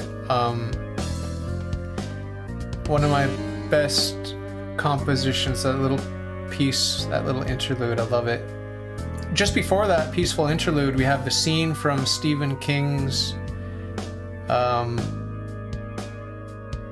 what's that movie where she hobbles her victim? I'll look it up now.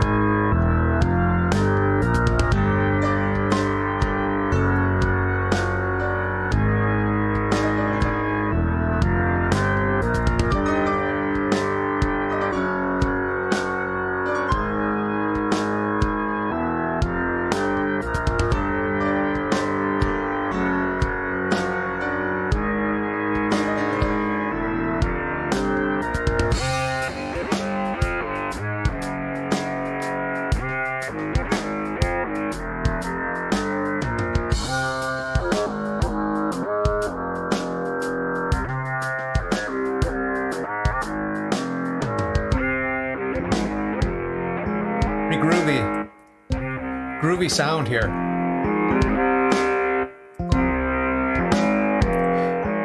The movie was Misery, by the way.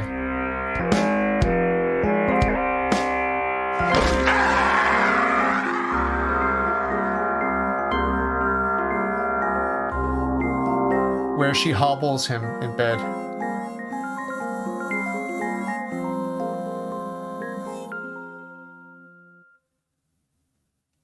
So sad. This is and tenderness. It's such a strange piece because it's got the silly the silly part. It's got the drama with the Misery, the most disgusting scene in Misery where she busts his ankles. Oh, it's disgusting. My ankle hurts now just talking about it, thinking about it. But then it's got that little beautiful interlude. I want to play that again. It's so beautiful. Difficulty moving. It's silly, but this interlude is so beautiful.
pain and tenderness. Pretty nice segue into the main theme there. So, if I don't say so myself, I think that's the end of my playlist. Yeah, that's the end of my playlist. You can just go to OARD on YouTube. That's the channel, Odd as River Dawns, which is an anagram of my full name, David Andrew Ross. So since I'm indulging in shameless self-promotion of my music, I think I'll play you a couple of my older tunes. I mean, you obviously, if you made it this far, you're open to anything. Let's see.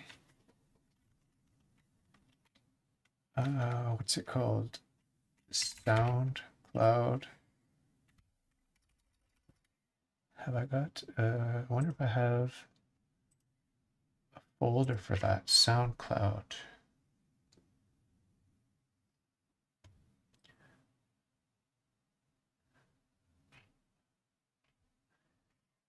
Oh, would I find it? Okay, I could just search SoundCloud.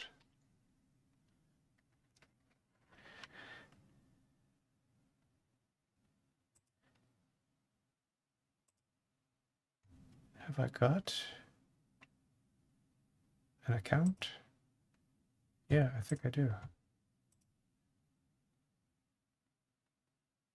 Playlists. Yeah, I found it. Okay, here we go.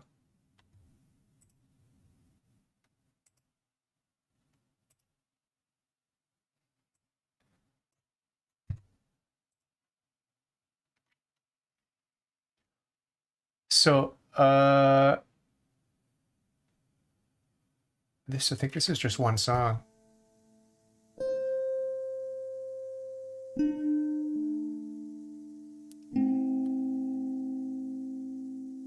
I won't play the whole thing because it's 14 minutes long. This is me on my guitar, which is over here.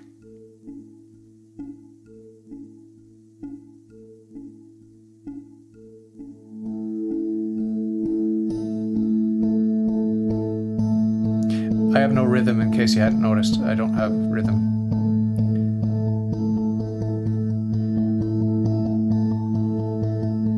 Can't play the guitar.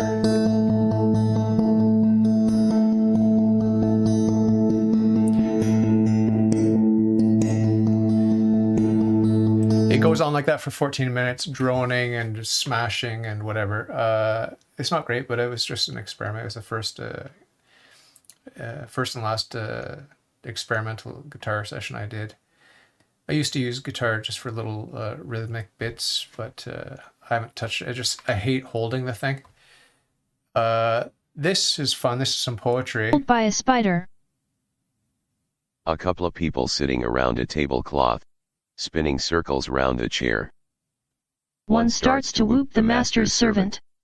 A smart Chinaman selling burnt bark brings a dog along for his sense of smell, and puts receipts in cookies of black fortune. A different earthquake melted my mind, like a mangled fence of worms. And there's no more earth to school. A friend said she saw the works, from Plato to Monroe. Now it's only polite to wait. Honking horns at sunset's cranky dawn, ghosts of statues and mounds of broken stone, vending at the park. Head perched on lumpy blue frog. Fingers shoot straight out of my eyes, and land on the paper where the pen pokes fun. Ceiling made of wood. One auburn hair hangs taut, pulled by a spider. And still you smile. Frizzled droves, slank smelly sidecar frenzy. Bells to the whale, them sleeves push uptown for boys or for grills. Chuchai wedding with fake tofu fish and yeast choyo sauce. Pretend us slaves of the mark, yet consumed by their shirts and suntan lotion smirks. Can you push herder? Can you stop the harp in mid-swing? Can you hold your eye nose with thumb and index finger? Didn't sing so, Even in the tap dance rain your feet don't wrinkle. Curse of the prefect's bile.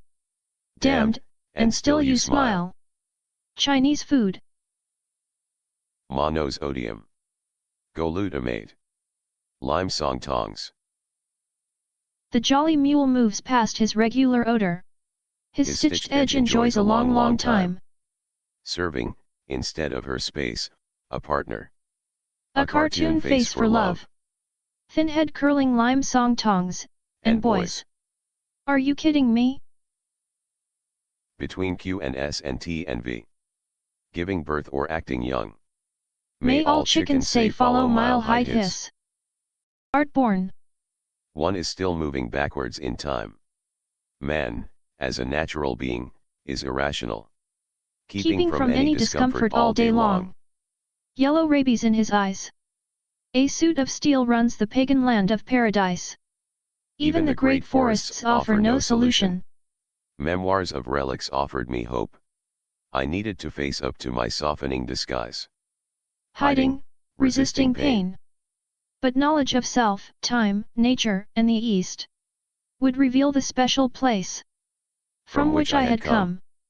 Via great travel in childhood. A wise old man. Swung open our nerve. Disclosed in seeming silence. Small fragments of a disappeared past. That fearsome enthusiasm made the past impossible to pity. You find evidence, and you dream. Dead branches, sooner or later. Mean dead men. Night marks the morning, a good watch. Your tears always stop. Give yourself time. Just sit until the hard ground is solved. In air the fish breaks. And nets stiffen. You brought down heavy thick water. Water enough for 3. It was test week young man.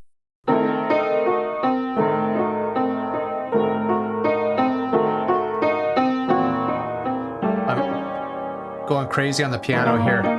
I should send this to Tommy.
N'importe quoi, as we say in French.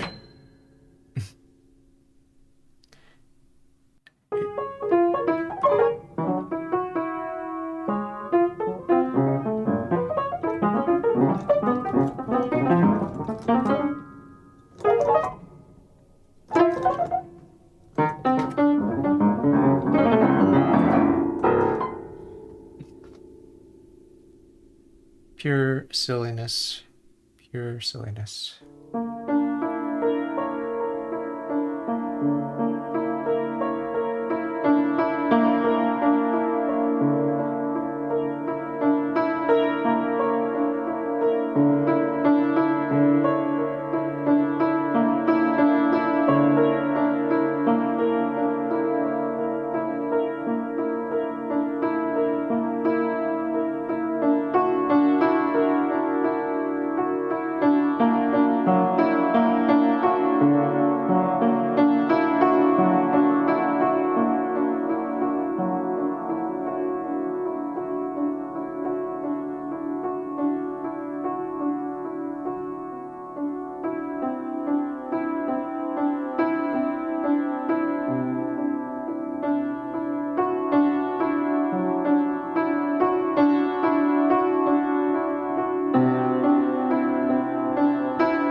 Now I got some micro beats that I composed years ago. This is fun. Love this stuff.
Is a remix of that last tune.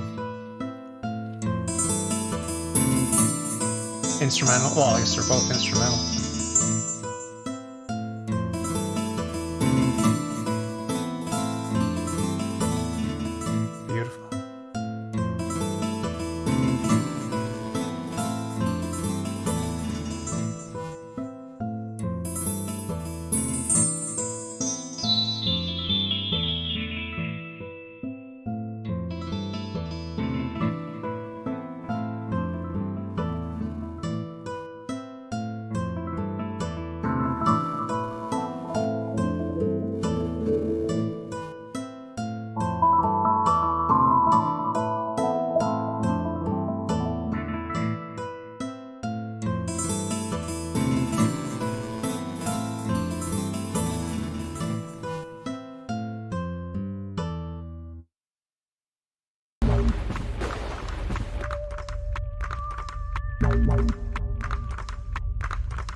Ozzy Osbourne's in this one.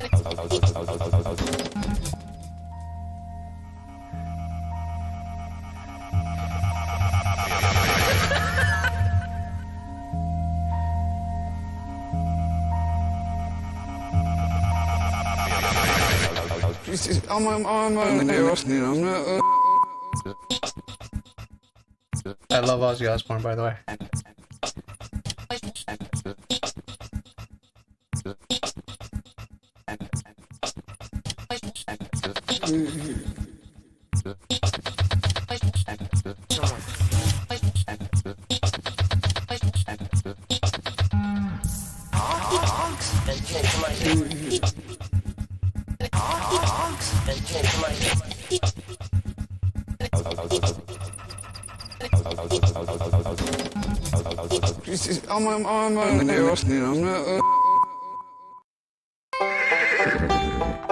Now for something completely different. I made this for my friend's wedding. I put lyrics to it, which you won't hear now. It's like kids' music. It's cute. Silly.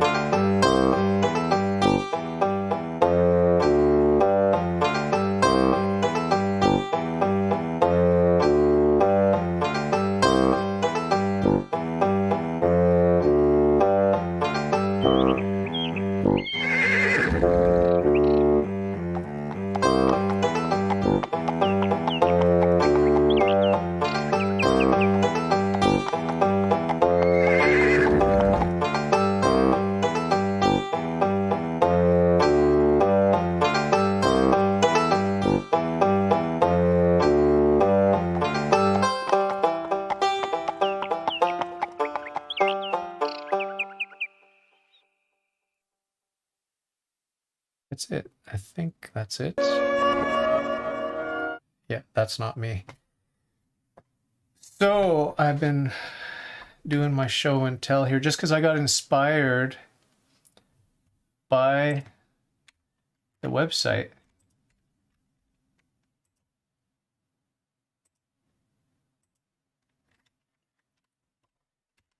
Because I can use the tool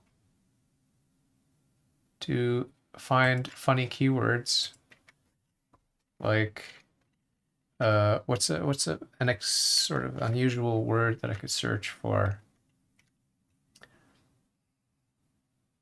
Just anything random. Shoes. 40, holy cow, 40 references to the word shoes.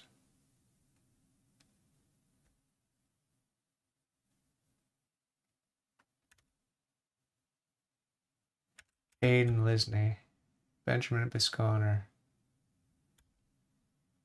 Walk a mile in their shoes.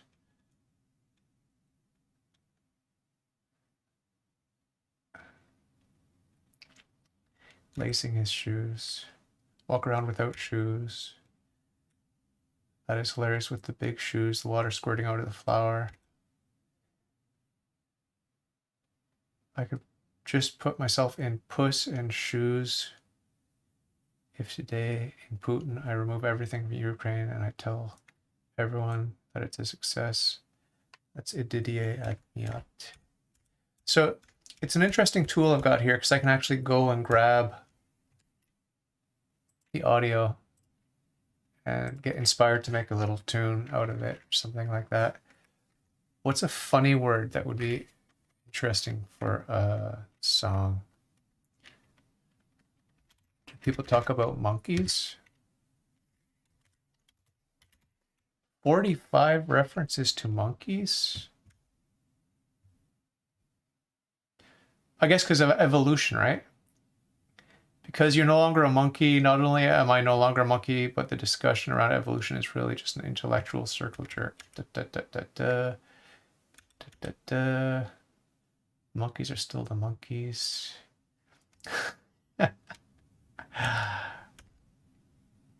You see there, my friend Pastor Artur Pawlowski is a young earth creationist, as am I.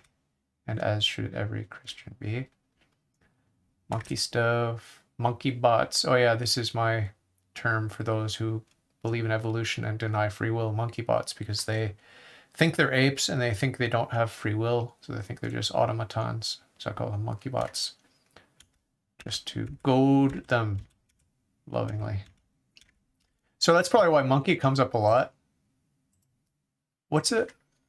I don't think the word submarine should come up too much. Let's see if I can hit a blank. Submarine. Oh, Morgane Auger, the transgender person. This person's engineering specialty is submarine robotics. Interesting. I mean, let's just for fun look up how many times sex appears in the database of transcripts. This is going to have a lot of hits. 1,123. Let's try masturbation. I know this is a favorite topic of mine. Only 65 hits. I'm surprised. Addiction to masturbation. Distorted masturbation is intrinsically disordered. Whatever perversion. What took a little time. Abortion is evil. Masturbation is intrinsically disordered. Habits like masturbation. Yeah, there's a lot. I guess 65 references to that. What about abortion? How many have we got? 211. That's a lot. Biden's cranking up the abortion. Yeah. So we got the Leslie brothers. Benjamin Bisconner, Bill Whatcott.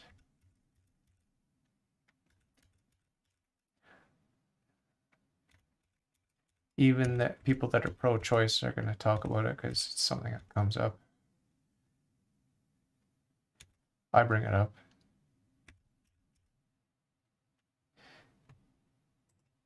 I mean, that's to be expected. I wonder if we type in Jesus. This is just ridiculous because we're going to have, wow, 4,000. I wonder if that's an accurate count. 3,765.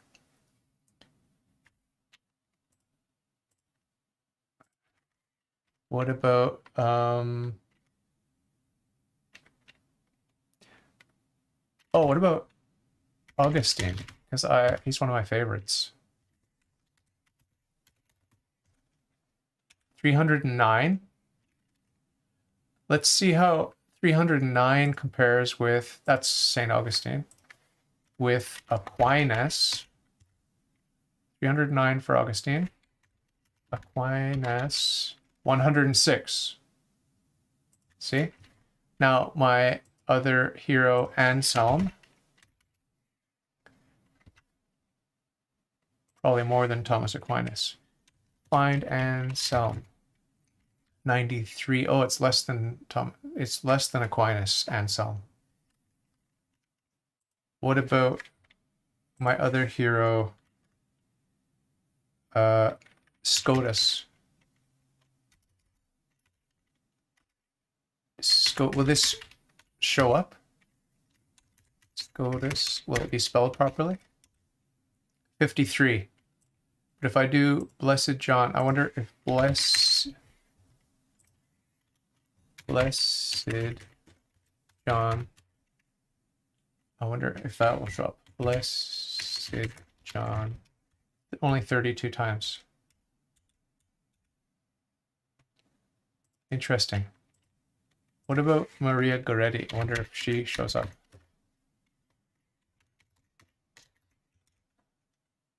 Oh, only twice. And it's Stephen Heiner both times. Oh no, it's only once, because once it appears once in the heading.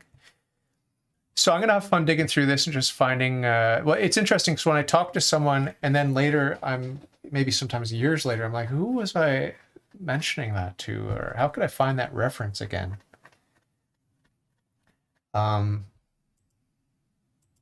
I can use this to find it, hopefully, because depending on how good those transcripts are. Memory. Let's see how many times the word memory appears. 134 times. Pretty good. I wonder how many times free will. I don't know how to properly spell it for the search. It's 2 words. 650 times. That's pretty good. Free will. Oh, how about let's try the principle of sufficient reason.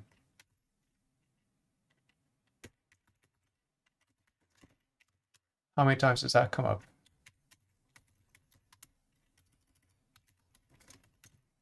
"78 times. Wow. That's pretty good. Does it come up in any actual... Okay, well, yeah, I brought it up with Matt Dillahunty, obviously, but any other... Okay, Sean Maxwell. Okay. Russell Lewis, my friend. Graham Oppie. Cool, cool. Tom Jump. So yeah, I bring up the principle of sufficient reason quite frequently. So I guess I'll wrap it up here. I've been going for 2.5 hours. I'm just all excited about my website. Here at the very bottom, I've got how many total number of episodes? 333 so far. And it gives a breakdown here, 175 of verses with a U. It's only 6 in my verses biblical category. I gotta maybe do some more in the future of that, but it's very painstaking, like I said, and prone to error. It's a very hazardous thing to speculate on the interpretation of the Bible. 23 meta episodes pre-recorded, and then my live, which includes sort of live rants, which would be sort of the equivalent of the pre-recorded meta. 72 episodes. Live guests, I've got 57. And counting, this category will be the one that's growing. These two, live and live guest, are the ones that are going to be growing. Here, this is handy. I've got the most recent episodes and some suggested episodes. And of course, you can follow me on Patreon if you want, or not follow me, but support me with $1 a month. My most recent guest, interesting guy, Michael Schmidt, German guy. Real sweetheart. He's a freedom lover. So that's it. I love all people, freedom lover or not. I can't see how you could not love freedom, but I've always been a freedom fighter, fighting for freedom. And so it's a topic that's near and dear to my heart. It's very important. I had a bit of a run-in with an old friend. I say he's an old friend. He's a friend from a few years ago. But he's a young guy, half my age. And I'll tell you the story, but right now I just want to check in with the live chats. We got Joe here saying, "White carbs, that's racist." Thank you for the funny joke. Very interesting music. Thanks, Joe. Joe, you probably have taken off by now. I can't imagine you stuck around for 2.5 hours, but if you do end up listening to this right to the end, let's do another chat, part 2. Get you in the tin club, the tin tier, all stars. So anyway, this friend of mine, this young guy, nice guy, we met at a Catholic youth group. We used to meet once per month. And hadn't seen him in a while. I went to my old church, or what's it, in the monastery where I entered the church in 2009.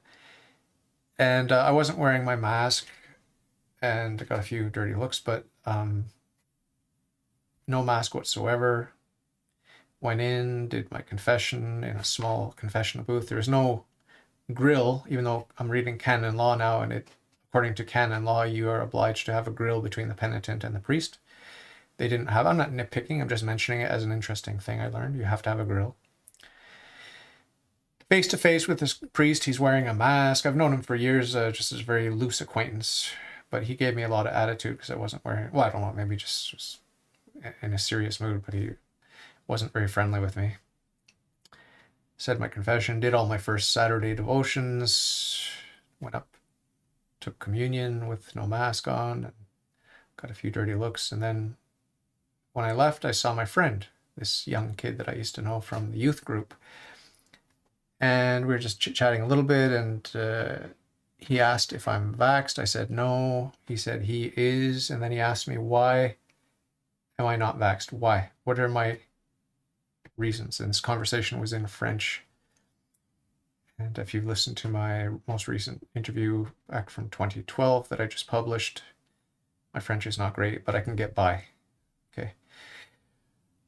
So I don't enjoy defending myself in French. It's not good. I can't think precisely. I can't express myself precisely in French. But anyway, we tried to have a conversation about why I didn't get vaxxed, why I'm opposed to the vax, and he wanted to know why. So I said the primary principle is free will. I have the use of reason, and I have the use of free will. I am able to choose. I'm willing to choose. I'm ready to choose. I've made my choice. I'm never going to get vaxxed. And that's my choice. You chose to get vaxxed. That's your choice. He was literally laughing at me, thinking that I'm crazy. He told me, listen, the church has to obey the government. It's always been the way. All the saints obeyed the government ordinances. The Pope is telling us to obey. We have to obey as good Catholics. And I just said, I have free will. I'm able to choose. I'm following my conscience, and I'm choosing. I am choosing. It's optional, and I'm choosing. I didn't get into all the many, many reasons. I just stuck with the fact that I have free will. I'm able to choose. I'm willing to choose.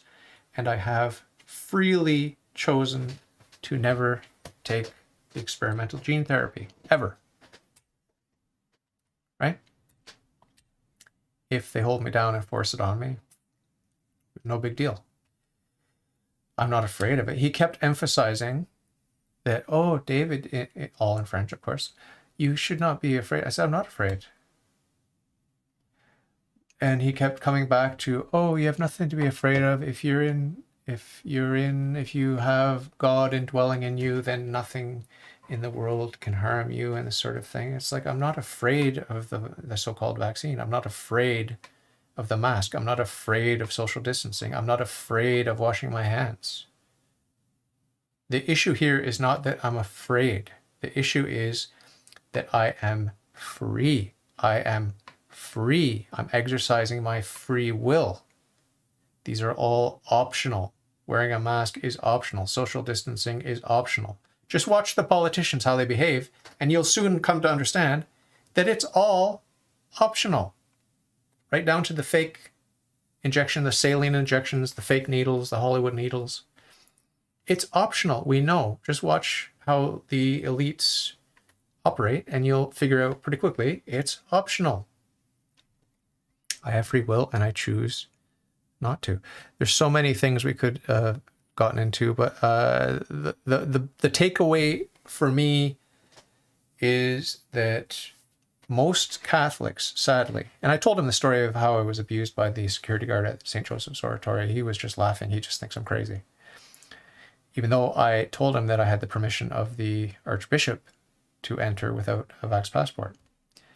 But he just laughed at me. He just thinks I'm crazy and that I should fall in line. He accused me of being a rebel. He accused me of being right-wing, rad-trad, or something like that. And I didn't defend myself. I mean, I told him I'm Catholic. I submit to the Pope. I love the Pope. I don't agree with the Pope that we evolved from apes. I don't agree with the Pope that the vax is safe and effective. Sorry, he's wrong. In my opinion, he's wrong about evolution. He's wrong about the vax. He's wrong about the government overreach. In my opinion, he's wrong. The Pope is wrong. Sorry, but I still love and respect him. I still submit to him in docile obedience. But my friend couldn't understand it. He just assumed I must be a right-wing conspiracy theorist, and I'm worthy only of scorn and disdain. But that's fine. That's fine. But it does sadden me, it does disappoint me, and 16 times he told me, don't be afraid. 16 times I told him, I'm not afraid, I'm disappointed in the hierarchy. I'm disappointed in the Pope, number 1. I'm disappointed in the bishops, number 2. I'm disappointed in the priests, number 3. I'm disappointed in the lay faithful, number 4. And I didn't say to him, but I'm disappointed in you, personally, for going along with this nonsense. I did tell him that it's satanic, it's diabolical, it's demonic. The whole thing, including the alleged virus. I don't know what it is, where it came from, but it's not godly. It's not of God. It's disordered. Whatever it is, it's disordered. Right?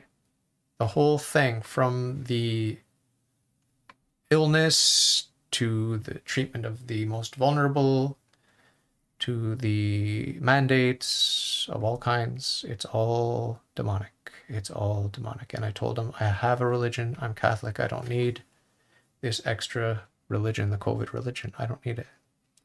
But he just laughed at me like I'm a madman.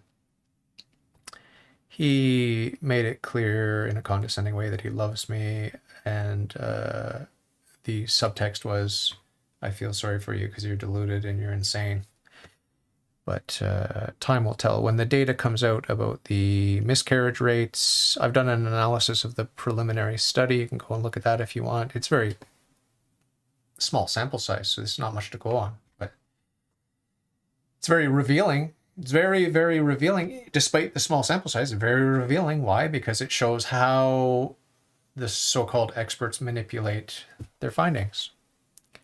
It also shows not only how those on the left manipulate the data to their own advantage, spin it, but people on the right, how they abuse this data and misrepresent the conclusions, make false conclusions, false interpretations, on purpose, I think. I don't think anyone's that stupid to do it by accident, unless you're just reporting what you heard, passing it along, but you should check. So people on the left are abusing, people on the right are abusing it, always to achieve their own ends. I did disinterested analysis, and I came up with numbers that are shocking. Shocking.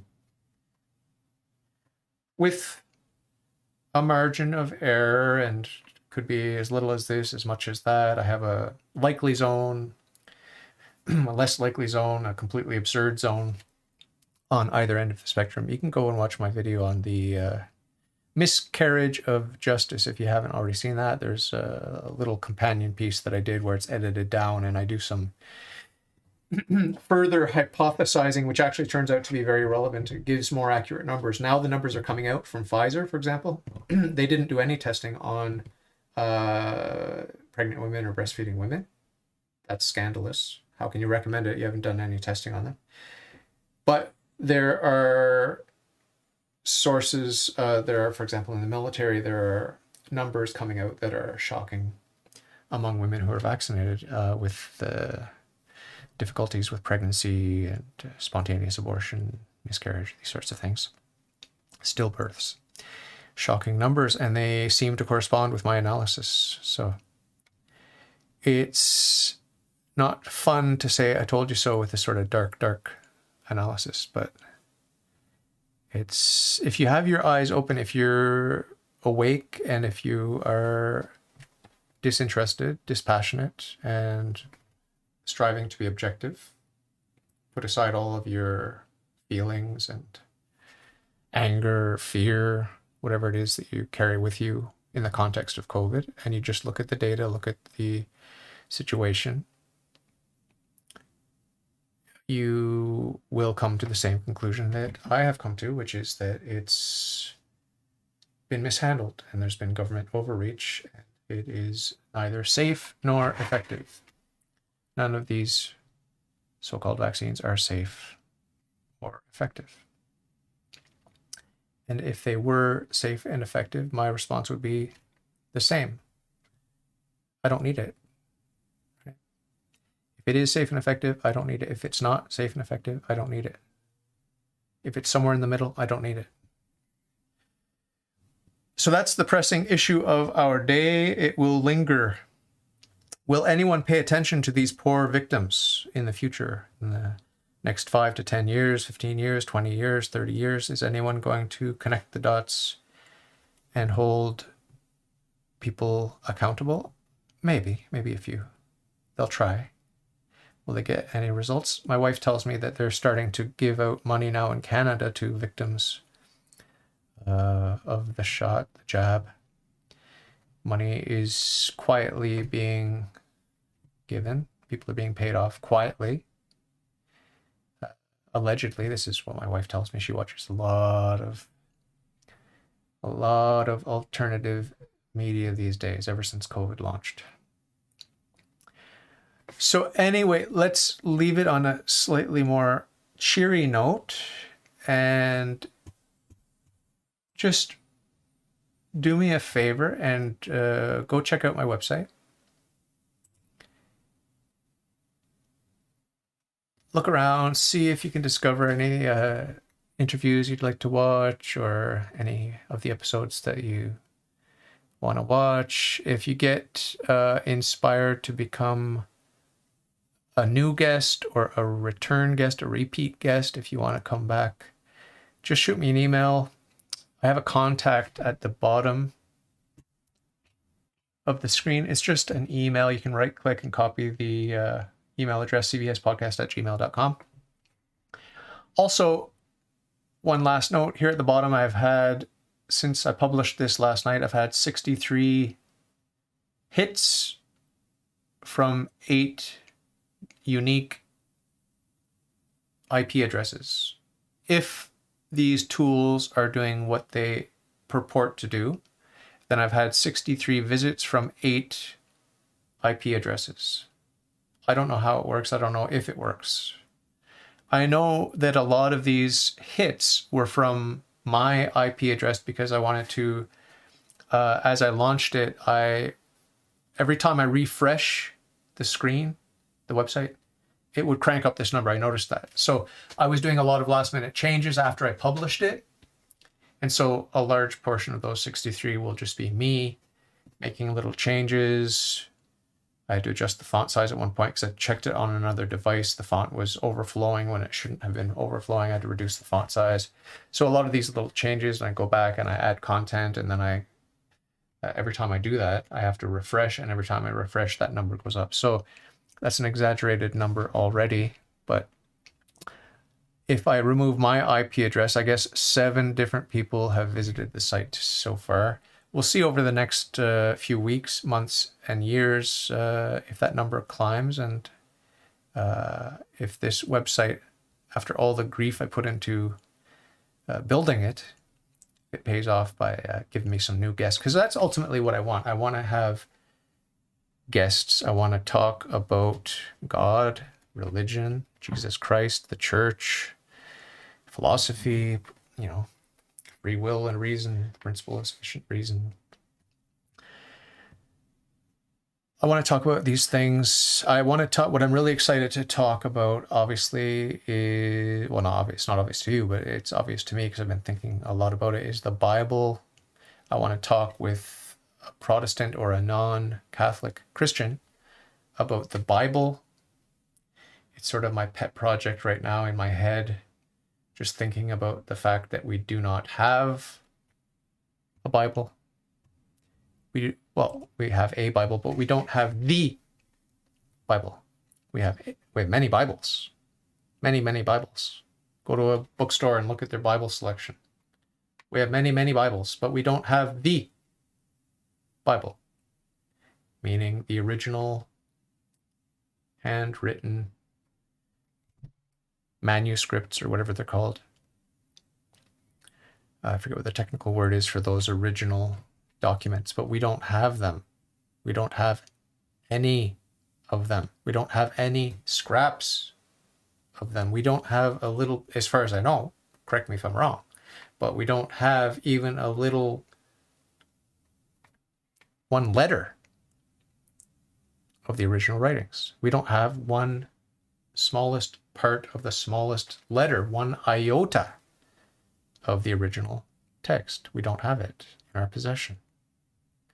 Much less a complete verse or chapter or book, much less the entire canon. Can you imagine if we had the original writings of the entire canon of Scripture? Can you imagine that? It would be more secure than Fort Knox. The encasing would be of the highest technology, temperature controlled, humidity controlled, under armed guard. I don't think a human being would be able to get within 10 feet of this document. If we had this collection of documents, if we had it.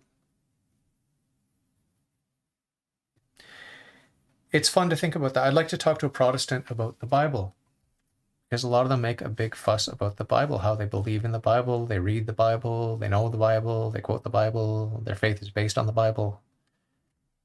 But they fail to mention that they do not have the Bible.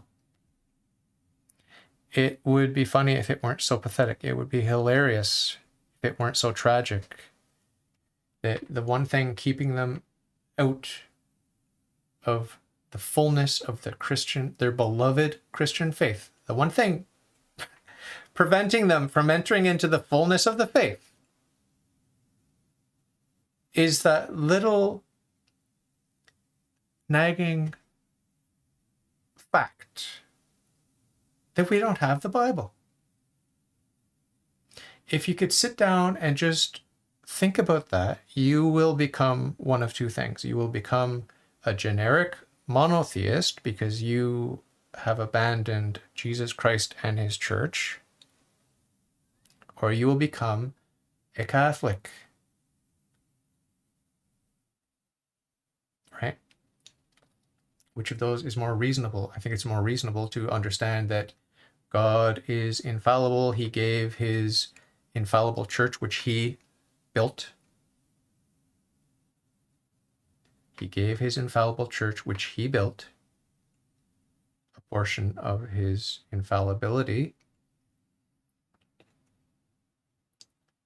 Very narrow, negative charism of infallibility to define the canon of Scripture.